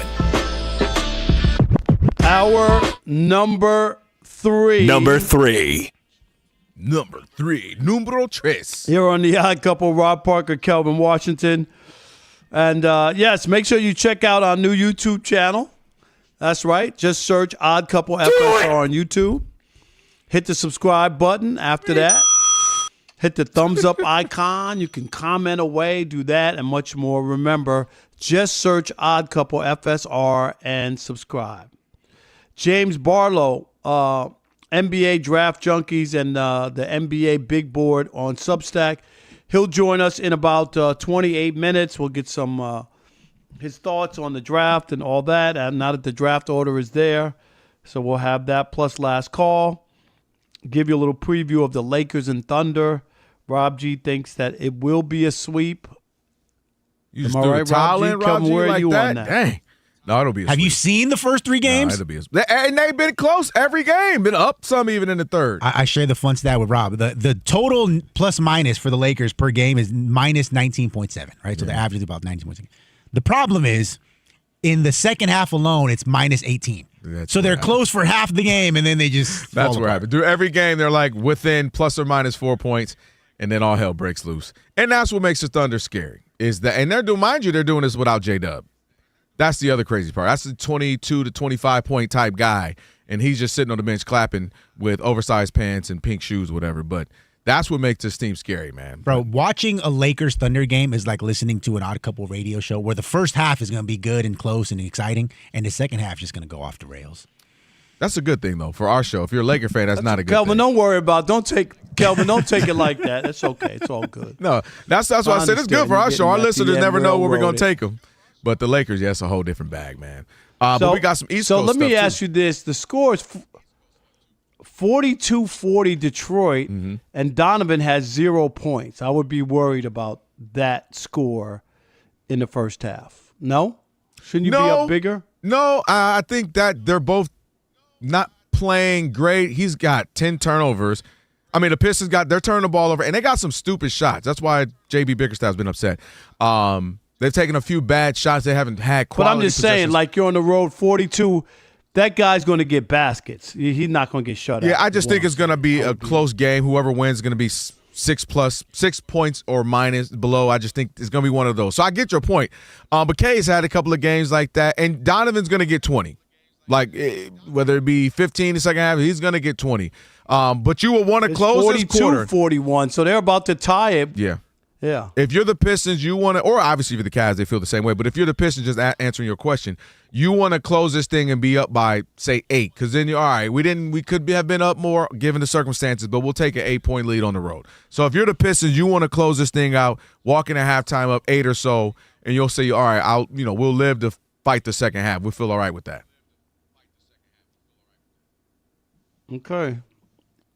It's just interesting. You know what I mean? That that's close of a score. Listen, they got Mobley's been an all-star. Allen's been an all-star. But they're not winning. Yeah, Harden, obviously, a Hall of Famer, and Donovan's a perennial all-star. So they got talent. No, I know it, but everybody wrote Harden played well in Game 3, and now he had 11 points in 13 minutes. So to start the game. So that's a big boost considering that Donovan has nothing. The one good thing if you're the Pistons is last point was just going to be it's hard for both teams, obviously struggling right now, but it's hard for the Cavs to score, and that's not been their issue throughout the season. So if you're the Pistons, that's one thing you can hang your hat on is that every bucket has been hard to come by, and the problem is it's been hard for the Pistons to come by too. All right, there you go. Rob G. Yeah, staying in the East. I think Kelvin had some proclamation. He's dubbing the Knicks the NBA champs. It feels that way. It's kind of sad because the Detroit Pistons have been our Detroit Pistons all season, even including Rob Parker. We're all rooting for Detroit. Hit me with Alex. I'm not on that. I'm not on that at all. Rob, if you're not a Pistons fan, where are you going this week? Yeah, where you at, Rob? I'm going to Detroit. Yeah, It has nothing to do with Rob's that. trying to see him close out the series in Game 5. And Rob G, he's going to be there too. You know he is. Begrudging. Oh, they tied me up. They made me go. I only went because my barber, and I took him there, and he owns a shop with me, so we had to go for business. He wanted to get the Ron Holland experience. Yeah. But yes, the Detroit Pistons, despite the number 1 overall seed, and they were down 3-1 in the opening round, and so. Even though they look better as of late, there has been some questions about whether or not they should be viewed as the best team in that conference. Not so fast with the New York Knickerbockers. The New York Knicks have been making mincemeat of everybody in their path for about 2.5 weeks. All right. Just yesterday, Game 4 against the Sixers, the closeout on the road. The game was over in the first quarter. They scored 144 points, most in franchise playoffs history. They had 11 three-pointers in the first quarter. They had 18 three-pointers in the first half. They put belt to ass on the Sixers. And now everybody and their mother, including resident Pistons superfan Kelvin Washington, is sipping on the Kool-Aid. No, I'm not going full on Jim Jones and sipping the Kool-Aid and going be deceased. But what it is, listen, they're playing right now the best basketball they've played all year. And I got to give credit to Mike Brown because their offense, look, we had to have conversations. What is it, just Brunson? Is it hero ball? Where's Karl-Anthony Towns? He's up and down. And they've got it rolling right now. Have him play the point forward, operating at the elbow. And you know what it reminds me of, Rob G? I know you watch this stuff. When Mike Brown had the Sacramento Kings playing their best basketball with Sabonis, dang near getting a triple-double every other game because he was operating off that high post. How'd that work out? Well, they had a couple of good seasons. It didn't work out. They don't have the talent that the Knicks have, especially two-way players. So this is where the Knicks are their absolute best right now. OG Anunoby, if healthy, is absolutely scary. And, again, this is the best version of Karl-Anthony Towns we've seen in a Knick jersey. So you add into the fact they've got the veteran guys. Brunson's a vet. Cat's a vet. Hart's a vet. And Anunoby's a vet versus a young Piston team who they already beat last year. Absolutely, Vegas is going to make sure they're the favorites, and rightfully so. I understand it. They're playing great ball. They beat them last year. They've got the experience. They've had the better last few seasons. So it makes sense why they're going to be the favorites to come out the East, and they're deep. They're deep with a lot of talent. Not even mention Mikal Bridges, who's finally coming around after looking pretty bad early on in the postseason. So the Knicks are going to be the favorite in the East. I get it as the resident Piston fan or the leader of the bus here. I'm not mad at that. I get it, even though they're the number 1 seed. The Knicks beat them last year. The Knicks are playing amazing. Average point of victory, margin of victory, 26.4 points in this playoff. That's insane. Insane right now. So it makes sense that they're going to be the leaders, Rob. That doesn't mean they're going to, obviously, but if the Pistons were to get out of this, or even the Cavs, absolutely is going to be the Knicks. So what exactly is your take that they're the favorite? Yeah, what are we doing? The Knicks, despite the Vegas, or are you talking about, or are you saying the Knicks are the best team in the East? The Knicks are currently the best team in the East, and I understand why people. No, are they the best? Obviously, currently we're talking now, right? So wouldn't that be obvious? Yeah, I'm saying that, right? Like, what does that mean currently now? What does that mean? First of all, I didn't understand it. I was in an investigation. What I'm saying is right now as we speak, they're the best I don't team in the understand. East. I'm trying to figure out what you're saying. There's a whole entire season where if you're the Pistons, you said, hey, we were the number 1 seed. So I'm saying right now, currently, they're the best team in the East is what I said because the Pistons earned to be the best team throughout the season. They were the number 1 seed going into postseason. So that's what I'm saying. So why aren't the Knicks just the best team in the East, period, instead of better right now? That's what I'm trying to see. Because that's I a said qualifier. Because You're giving yourself a landing spot. It's not a qualifier. I'm saying we just played an entire season. So I'm saying that right now the Knicks are the best team in the East. Simple. Because the Pistons, I'm saying, they earned it throughout the season. What do you need right now for instead of saying the Knicks are the best team in the East? I don't know how many times I got to say it. I literally just said that. I'm saying the Pistons have proven they're the best team in the East the entire run of the whole season. That has been over. The Knicks are the best team in the East, and I understand why they would be favored and why they're probably going to be absolutely favored to beat, whether to be the Cavs or the Pistons here. Okay. I just think the Knicks have been very fortunate to play two bad teams in a row. One team that actually quit as the 76ers. Atlanta had no business winning those two games that they won. It just tells you that the Knicks are always prone to maybe throwing a stinker or not play like they're supposed to. The idea that they don't miss Obi at all tells you a lot about how bad the Sixers were and just the So how bad were the Celtics though, Rob? Because the Sixers came back and beat them. Well, it's not the same. It's not the same series. It's not the same series. I'm talking about in this series here. They quit.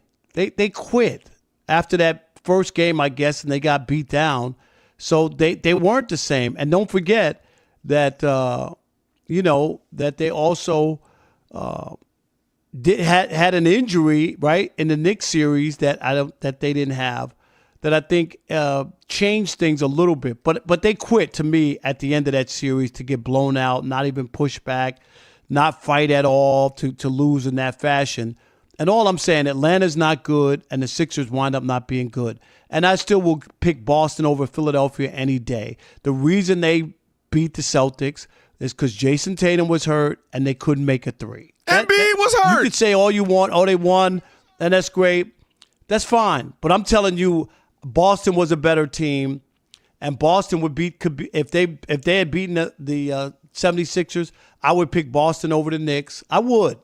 I don't care how much. I don't think you would have been crazy. I don't think bad teams because everything has a context to it. That's all I'm saying. I'm just not there. They beat the Celtics last year, they're defending NBA champs, and they still didn't make the finals. So they look good. Do they look good? They look great. Are they going to win the NBA championship? I don't feel that. The winner's coming out of the West. I'm not sure they're getting to the finals. Thunder. Pick your choice. That's the winner is coming out of the West. I mean, I would love for if the Pistons got there, but they're 12, 15 men deep. I mean, it's incredible what and the fact that they're going to get a good pick as well is just absolutely insane. With that, they get all the whistles and all that. I mean, so they're very hard to beat. They are hard to beat. I mean, they get all the whistles. They get the non-Wilsons on defense and they get the whistles on offense. I mean, God, they're just mug people. They're very physical and they don't call it. So, I don't mind it. From my point, we talked about it. It works both ways. Yeah, I don't mind the defensive side of it. Meaning, if they that they're tough and rough. I don't mind that, but I don't like when they act on the offense. Like if they take charges or take elbows, they act like they've been getting mugged. That part I don't like. Like if you're gonna be a tough team, then be tough all the time. That's how I feel about that. Halftime, by the way, 56-52. Pistons up 4. Halftime of this game. Donovan, did he score yet or no? He made some free throws. That's all I saw. I did not see. Yeah, I didn't see him score unless I looked away. He made one 3-pointer, 4 points, 1 of 8 shooting at half. James Harden, bounce back game, 15 points, but doing vintage James Harden, 3 for 8 shooting, 2 turnovers.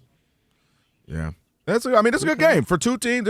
Kept them in the game. Yeah, kept them in the game for Donovan. Yeah, if you're both teams, you feel like if you're the Cavs, you feel like all right, that wasn't the best we had, but we'll come back. If you're the Pistons, you got 17 from Karis LeVert off the bench. So that and I always say this, Rob. You've heard me say it. There has to be a such and such game. Meaning, remember the Karis LeVert game. Remember the Robert Horry game? Remember the Kenny Smith game where he hit 6 or 7 threes for the Rockets? There's always a player usually that can have a game for a team in a series where that's the guy who normally doesn't. So maybe this could be the Karis LeVert game. He goes for 30 out of the blue and was able to get the Pistons to win. Because usually each series there's the guy you didn't expect game from somebody. That's what you're hoping. And this is definitely not the big man game we were hoping for, just on both sides of the ball there. Jared Allen for Cleveland, 5 points, 3 rebounds in this game. And Jalen Duren from the Detroit Pistons. No, I don't even 6 talk about points, 2 rebounds. No, I don't even talk about it. 877-99 on Fox. 877-996-6369. Are the Knicks the best team in the East? We'll continue that conversation next with you. It is The Odd Couple, where we deliver insight, not noise. Rob Parker, Kelvin Washington, right here on Fox Sports Radio. Stick and stay. For some possible help by Uncle Rob in the US of A. Or Kelvin. I got it. All right, here we go. Got to go ahead.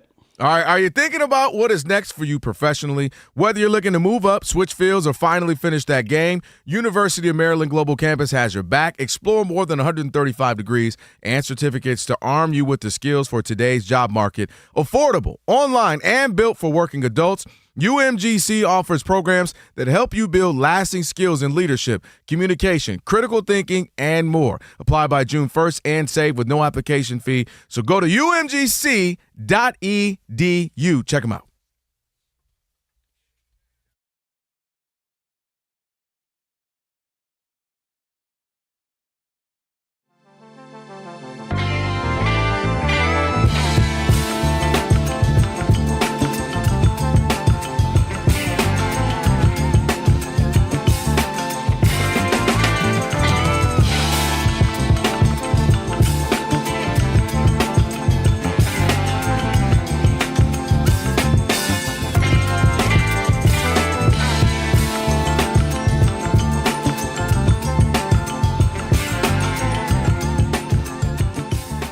All right. So the Nuggets got knocked out last night. They did. The Nuggets got knocked out. And that's the crazy part about it. It's one thing to lose if I told you Anthony Edwards, DiVincenzo was there, DiMantu was there.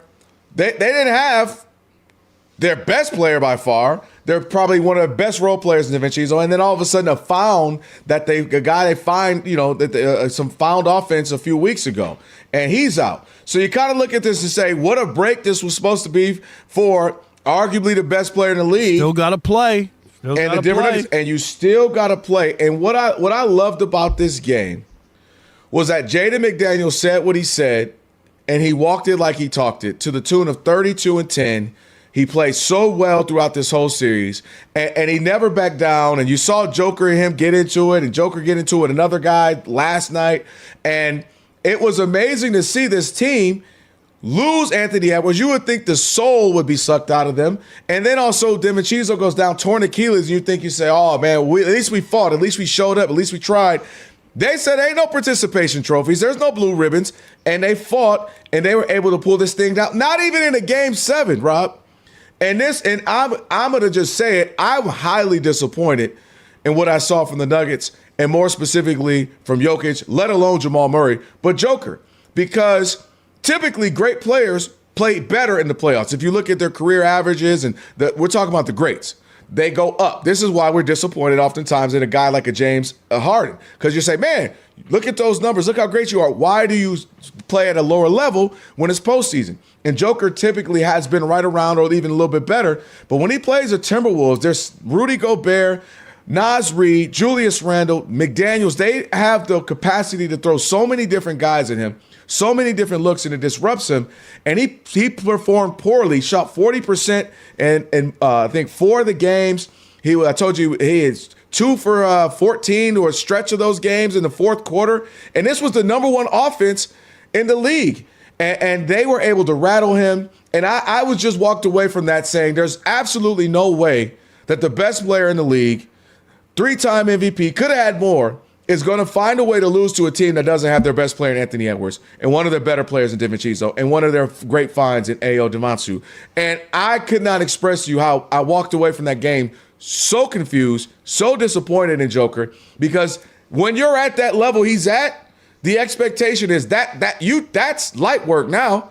Would have been a battle with Anthony Edwards. You'd be okay with that. Even if they lost, you say, hey, it's a good team. Without him, there's no way you're supposed to lose that, and let alone you don't get to a Game 7. So I was walked away very disappointed in him, and it's something that they're going to have to address because now, to me, Aaron Gordon is hurt. He's starting to become hurt often. Jamal Murray comes up short at times, unless it's the Lakers. And I think this iteration of the Nuggets had their run, had their chance. The current NBA, Rob, does not allow for teams to win championships. If you go post KD, you got the Warriors 1-1, Milwaukee 1-1, Nuggets 1-1, Boston 1-1, Thunder 1-1. Will it be 2? And it just seems like now they're going to have to retool because the Jamal Murray and Joker, they had a good run. They made it to the finals. They won Western Conference Finals before. But I haven't gotten enough out of them for me to say keep them. At least with Jason Tatum and Jaylen Brown, they stayed in the Eastern Conference Finals. They had went to a finals. They still won the same amount. I mean, I hear your point. But I'm saying where I see our where we've gotten. I don't see that with the Nuggets. I don't see them perennially in the finals or Western Conference Finals. And they had a good run, and that's okay. And but they also won a championship, right, without another all-star player, which was incredible when you think about it. I mean, they got there. Obviously, if you're a Nuggets fan, you got to be madly disappointed. I mean, just awful in that situation. I agree with you. You can't lose that. You can lose to a fully staffed because of what team. The other team, right, doesn't have. So you're disappointed in that.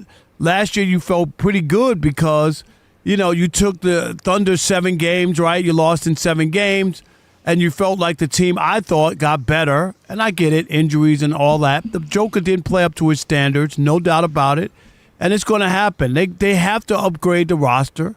They have to add, to me, you need to try to get him another kind of quote-unquote star player. I really believe that. Jamal Murray is very good, but there's more misses than hits when it comes to Jamal Murray. And a lot of nights, he just doesn't play well. And it can't be just on one guy.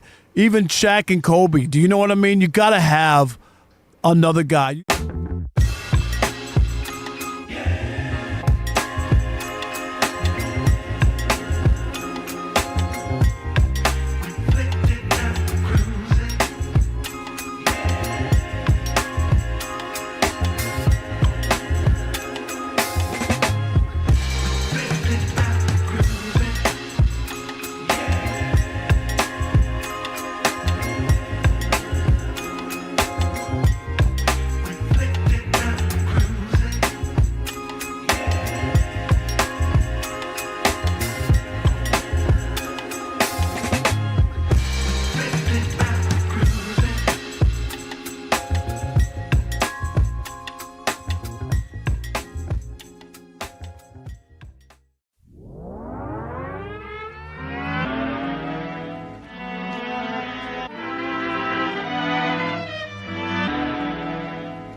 I can go that far. I think the Knicks are the hottest right now, but I think the East is really devoid of a true great team because I think y'all are like a little bit too inexperienced. Mm-hmm. But like the Knicks can go like I wasn't really that impressed with how they played against the Hawks, to be honest. I thought that was a lot closer than they really bargained for. And Philly just, with the whole Embiid thing, I think that just threw them out of rhythm, and they ended up quitting yesterday. I'm not sure about that, man. I think they're the hottest right now, but I get it. I can't go out and say the best. Yeah, I get it. That's a fair point, Shaq. That's a fair point. The hottest, maybe not the best. And it's funny because after the back-to-back losses to Atlanta, Kelvin, you were talking about how, like people were questioning the whole Knicks thing and the hero ball. And I just remember having a different dialogue about the Knicks, and now they're the best team going. Well, that's why I keep giving credit to Mike Brown. One thing I love about any game, whether it be football, it's just a game because you don't have a whole series. And in the NBA or hockey or baseball, it's series, right? You make adjustments, and that's why I keep giving. We were hard on Mike Brown all year. What are they going to do, even in the postseason? And all of a sudden, he switches it up. Now you got, again, how Cat's operating from the high post. You got Anunoby, who averaged 16 through the regular season, now averaging 24, 25 a game in the postseason. They look scary. And the last point before we get back to these calls, it is simply the Asian experience. That's the one thing I would give them over the Pistons. I think the Pistons play nastier. They got a bunch of hungry dogs, but I'll give them that they've got that experience and a couple of guys who are amazing two ways. Anunoby, and him amazing, and then Bridges and Josh Hart who could play both sides as well. So I get Shaq's point. Andre in Mississippi, you're on the Odd Couple Fox Sports Radio. What's up, Andre? What's going on, guys? Hey, let's get real. How are you? I'm doing great, man. I'm loving this NBA, man. Let's get real. The NBA don't want the lowest rated finals again. The Knicks are the hottest team. They going to the finals, but guess what? They just going for second place. That's all. Because the winner's coming out the West, and we all know Oklahoma City will go back to back. And let's get real. Kwame Brown. That's the Wizards' first-round draft pick. So if they were smart, they would trade that pick. Hold on, you gonna hold them hostage for 20-something years? That was like what, 01 or something? That's crazy. Hey, what have they done for 20 years? I'm sorry. Okay, what have they done for 20 years? Okay, but I ain't going all the way. What have they done? I ain't going back to Kwame.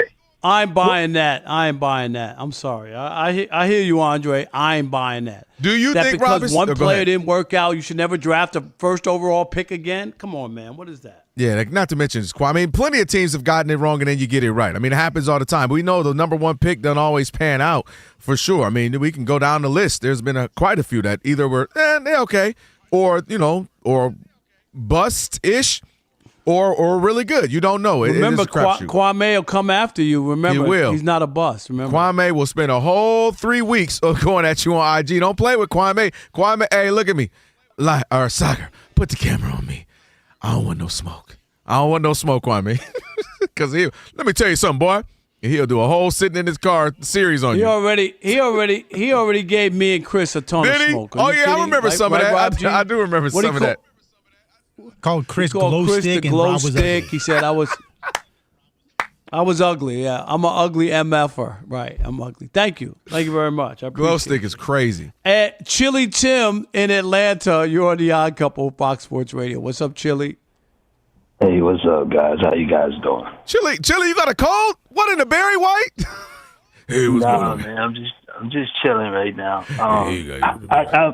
I'm like the other guys. I think they're the hottest team because here's my thing. I think all the first round teams were kind of disappointed, especially with Cleveland. I think Toronto laid down.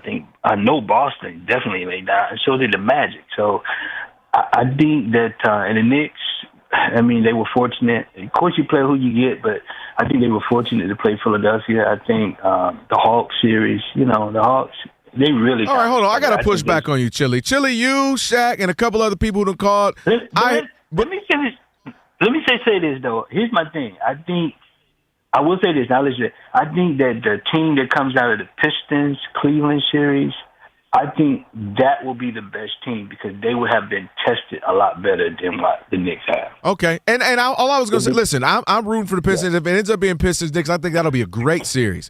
But my point real quick was everybody keeps saying, I don't really know. Then who is the best? Is it the Pistons? Is it the Cat? Like, you can't tell me, oh, it ain't the Knicks out, then not tell me who is.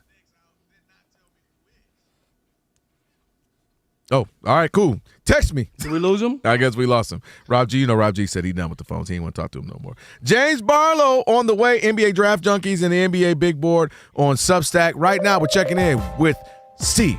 DeSager. Just starting the second half of the NBA playoff game at Cleveland. The Cavs are undefeated at home this postseason, 5-0, but trailing right now 56-52 against Detroit, and the Pistons lead the second-round series 2-1. Karis LeVert, ex of Cleveland, 17 points off the bench for the Pistons in the first half. Cleveland led by the 15 points of James Harden. Donovan Mitchell just 4 points in the first half on 1 of 8 shooting. Oklahoma City up 3-0, plays in about an hour in LA against the Lakers. The WNBA is off. One NHL playoff game. Mid-second period, Colorado's tied 1-1 at Minnesota. Number 1 Yannick Sinner of Italy won his third-round match at the Italian Open, his 25th straight victory. The NFL will release its full schedule on Thursday night. Dallas's Thanksgiving home game will be against the Eagles on Fox TV. The Cowboys will play the first Sunday night game in September at the Giants. Buffalo will open its new stadium on a Thursday, week 2 against the Lions. Fox TV says it'll have the Oklahoma at Michigan game in college football week 2. A reminder, NASCAR's on FS1 again this Sunday. Fox's final Cup Series telecast of the year, the All-Star race at Dover. To Major League Baseball, Baltimore beat the Yankees 3-2 on a 3-run homer, bottom of the 7th from Kobe Mayo. Ben Rice had hit a 2-run shot for New York, his 13th. No decision for Ryan Weathers. The Yankee starter had a no-hitter through 6. Wound up pitching 6 1/3 innings, allowed a single and a walk in the 7th. A reliever gave up the 3-run blast. Cleveland at home led the Angels 7-0 in the second inning. 7-2 Guardians the final. Cleveland manager Stephen Vogt was missing a second straight game due to illness. Tampa Bay's alone in first in the AL East, and the Rays are winning again 8-5 at Toronto in the bottom of the 7th. Diamondbacks up 1-0 at Texas, bottom of the 6th. Rangers pitcher Nathan Eovaldi was scratched from his start due to left side tightness. There is a game on FS1. Mariners still up 3-0 at Houston, top of the 5th. And the late game starts in a half an hour with the Dodgers hosting the rival Giants. Dodgers shortstop Mookie Betts returns tonight from the oblique injury. Second baseman Alex Freeland was sent to AAA. Back to you. Steve, thank you. Have a great night. It is The Odd Couple. He's Rob. I'm Kelvin on a Magic City Monday. Quick start, real quick, for the second half of the Cavs. I think it was, almost 7 straight for Donovan Mitchell, if I'm not mistaken, 60-54. They came out. What I tell you, that's hot. scary, dude. That's scary. He came right out and scored all of their points so far, about a minute and a half, give or take, in this second half. So, with more conversation on that, we're joined now by James Barlow, NBA Draft Junkies, and the NBA Big Board on Substack. You can find him at Draft Junkie James. What's up, James? Hey, how you guys doing? Thank you for having me on. Doing good, no problem. Thanks for joining us. Let's start here where we were just watching Game 4 of this series. Cavs hosting the Pistons. I think they're up 6 now. Just went to quick commercial. Quick hot start for Donovan Mitchell. Pistons up 2-1. Got down 17. Ended up coming back, even getting a lead last game, but ultimately lose. James Harden makes some big shots. Your take on this series thus far? It's a wrestling match. I don't know how the Pistons keep doing it because it looks like it's just Cade Cunningham and some guys, but Cade Cunningham is a very special talent. But I do think the Cavs even it up, and I guess the first team to win a road game is going to be the team that advances to the conference finals. I want to slide over to the NBA draft. I keep everybody saying it's the deepest draft in many, many moons. What makes this draft so deep? Tell me about the top four players and why this draft is so deep.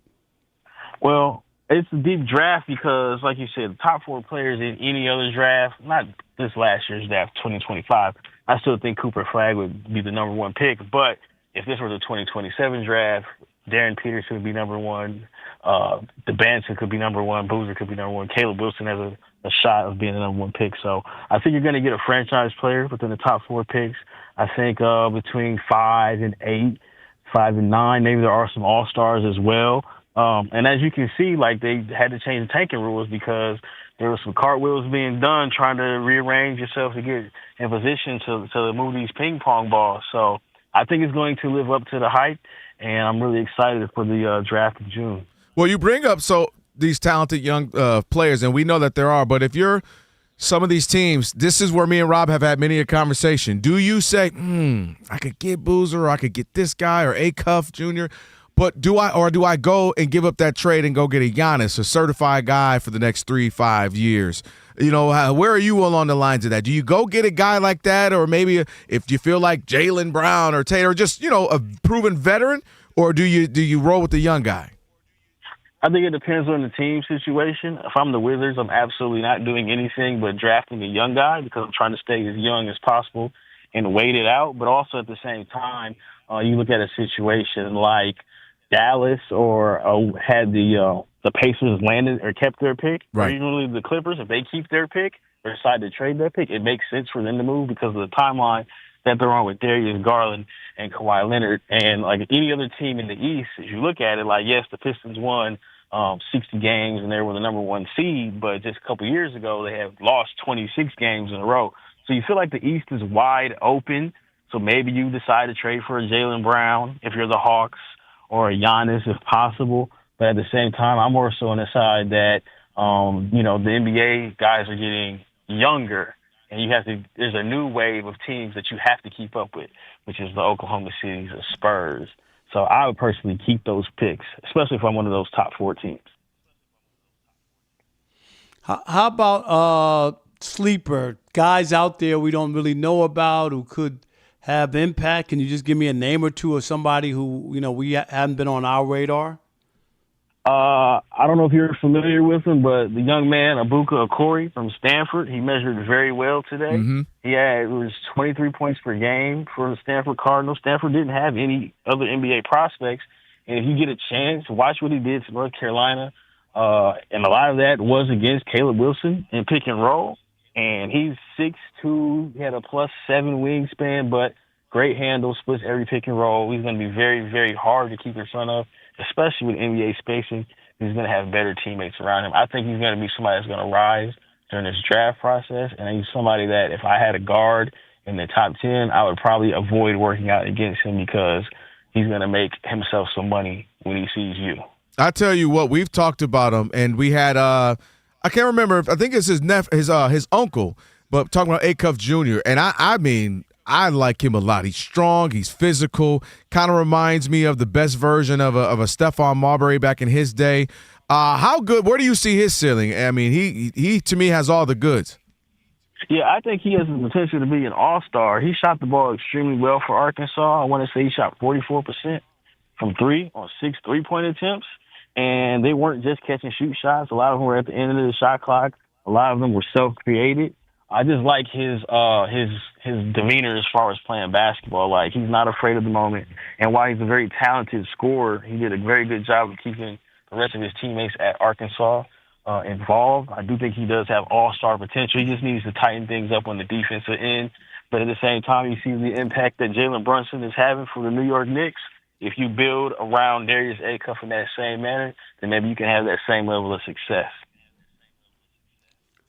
Does Utah and Washington swap picks, or no way the Wizards do that, or yes, it's going to happen? Just a feel for like the first pick and the idea.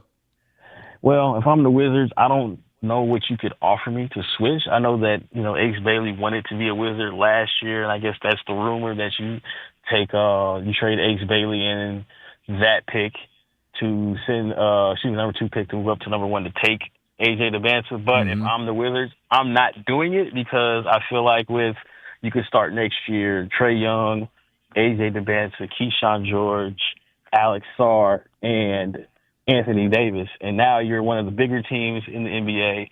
You cover Trae Young's mistakes, and now you have a future all-star that's going to be 20 years old next season. So I personally wouldn't do it, but I would entertain the conversation, but, you know, just because I would do it. But at the same time, I would keep AJ DeBanza. I think the Wizards have a really good thing going on right now, and, like, they finally got their guy who can score in the half court that's young. So I'd have to hang up after maybe 10 minutes of talking to Danny. Sorry. You'll field the call real quick, just a little bit, but hey. All right, James Barlow on with the Odd Couple, Robin Kelvin. He is, of course, with NBA Draft Junkies and the NBA Big Board on Substack. Draft Junkies, James is where you can find him. I'm looking at when you talk about somebody like a Cam Boozer, he's interesting to me because In the NBA now, we were talking about earlier, there aren't traditional bigs. He's kind of a hybrid big where he can post up very well, obviously learning from his father, Carlos Boozer. But on the flip side, he can bring the ball up, make good decisions with the pass. He's not the craziest, most athletic. He's not the fastest, not a sharp shooter, but he has the ability. Who do you kind of see him as in the NBA with his versatility? So I saw somebody on Twitter call him the Detroit Pistons version of Blake Griffin, and I like that because that version of Blake Griffin definitely wasn't the guy that was dunking on Kendrick Perkins, but he became a more skilled player. He handled the ball for that Pistons team. I believe they were like a 7th seed, and he was still shooting like 6 threes a game. And I think that is kind of where I am with Cameron Boozer, where he isn't – I don't think he's going to do as much posting up as he did in Duke, but at the same time, he shot the ball well enough from the three-point line to make you think that he can be a good shooter in pick-and-roll action. And also, like, when he's playing with a more dynamic point guard in the NBA, you'll start to see some of that passing be showcased. So I know he isn't – his game is kind of old school, but at the same time, I do think he's going to be able to adapt to the style of the NBA. I was just telling Rob G about him earlier today. We talking about Blake Griffin and kind of his I was saying Julius Randle hasn't refined his skill as much as I thought he would. And I used, to your point, Blake Griffin as an example of a high flyer that ended up having a well-rounded game for a handful of years before he had to ultimately call it quits. Hey, James, man, we appreciate it. Thank you so much.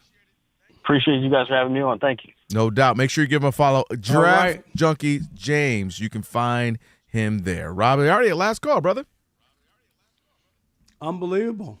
Wow. 877-99 on Fox. 877-99 on Fox. Last call. If you're wanting to get in with the odd couple, here's your chance to do so. Plus, we'll get you updated on this game where the Cavs have taken out, I think it's now a 12-point lead, still early in the third. It's the odd couple on a Magic City Monday, Fox Sports Radio.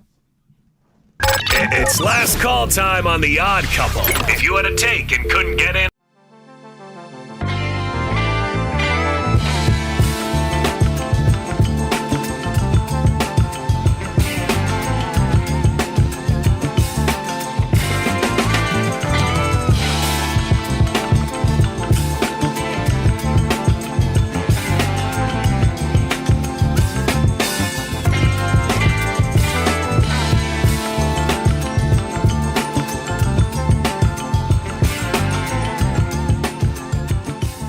let's talk about inside the NBA. And Shaq had some very nice words to say about. He don't like to give big fella about praise. Wemby. You know that. I mean, when we talk about that all the time, especially when you think that he doesn't have Kareem Abdul-Jabbar in his top 10 of all time in the NBA. I still can't get over that. But anyway. Meanwhile, he probably was like on a FaceTime with him earlier in the day. Like that's his guy.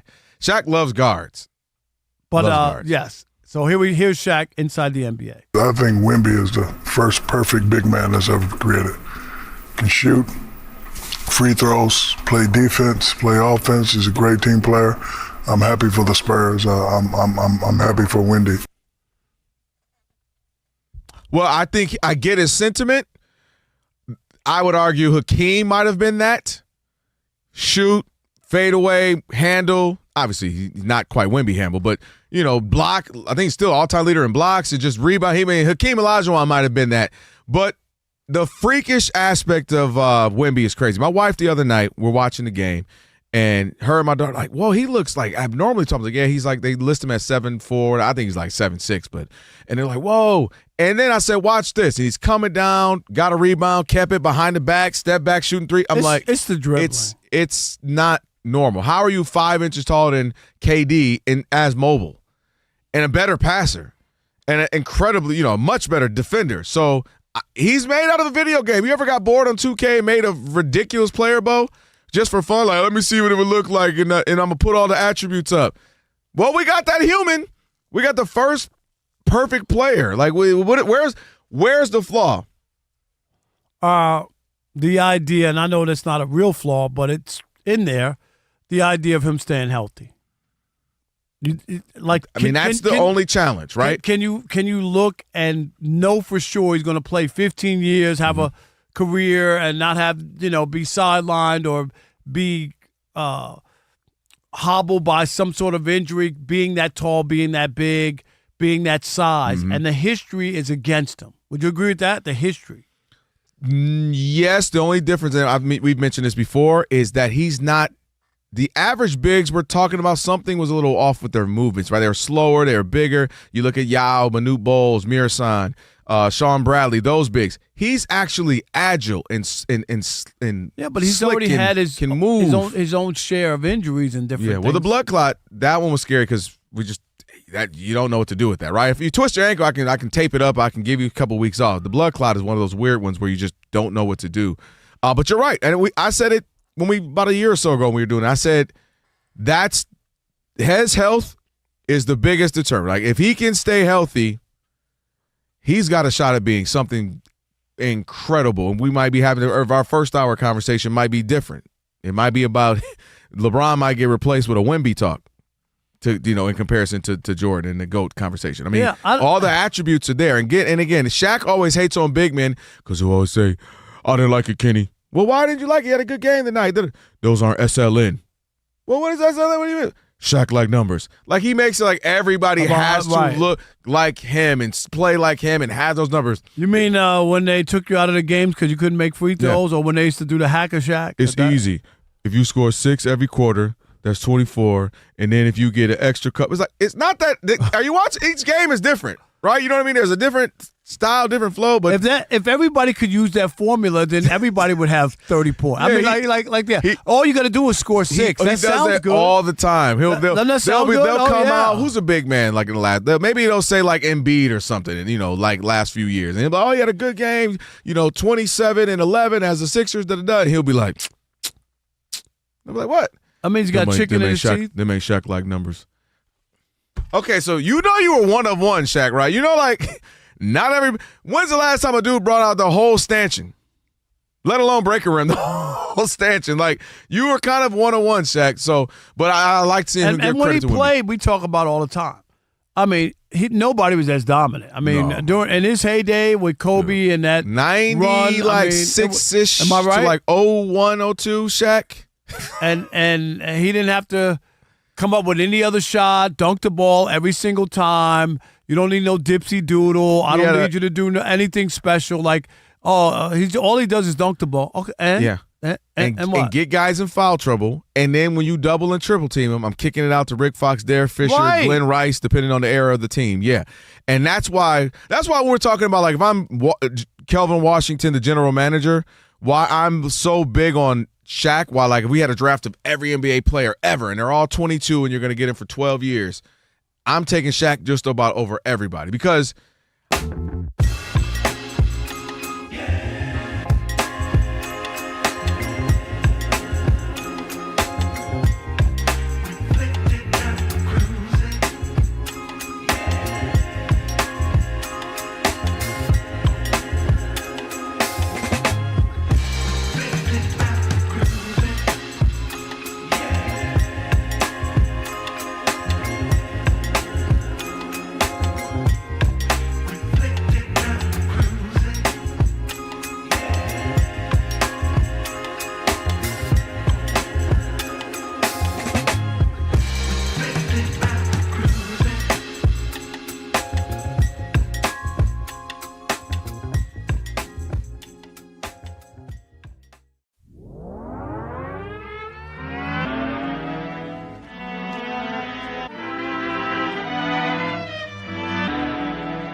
the Pistons literally scored as I started talking. 78-63.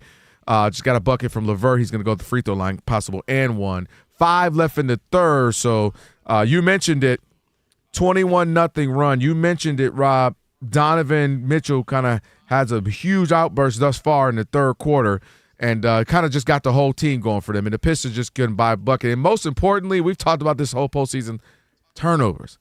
Pistons at like 15 turnovers or so, give or take, already. Not surprised by Donovan. I knew that was a bad sign. You know what I mean? You're only up by 4 at the half. He's 1 for 8. Yeah, that's not good. Yeah, so we'll keep you updated if it is as before the show ends. Right now, let's get to last call. This is the last call. Last call.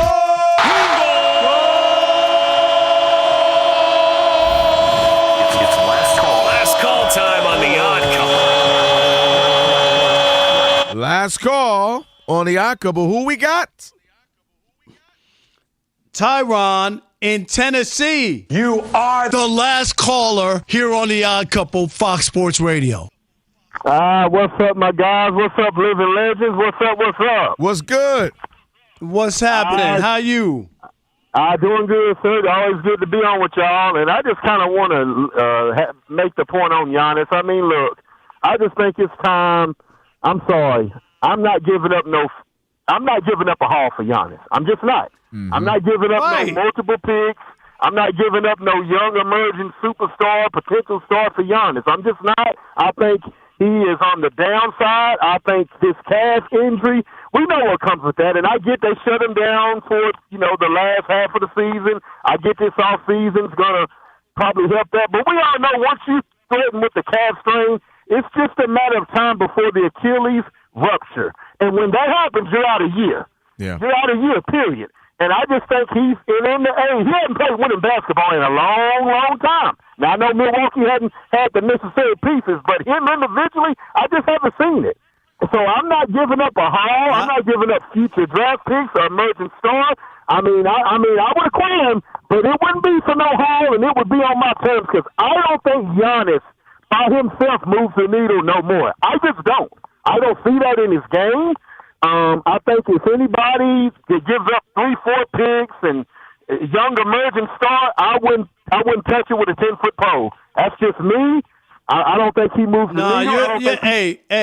You're spot on. Appreciate the call. You. I'm with you. Yeah, I'm the same. Spot on. This is not Giannis 4 years ago. I'm sorry. He's just not. He's not. He's injury prone. And again, my issue had been if he were as dominant as we are, where we think he is right now, we have him with so much more success in the East. Obviously this year the Pistons had a big year and the Knicks, but the last few years the East had been down some, and his teams either weren't making the postseason or being a lower seed or in the play-in. So I've been disappointed with where his talent is and what the results have been.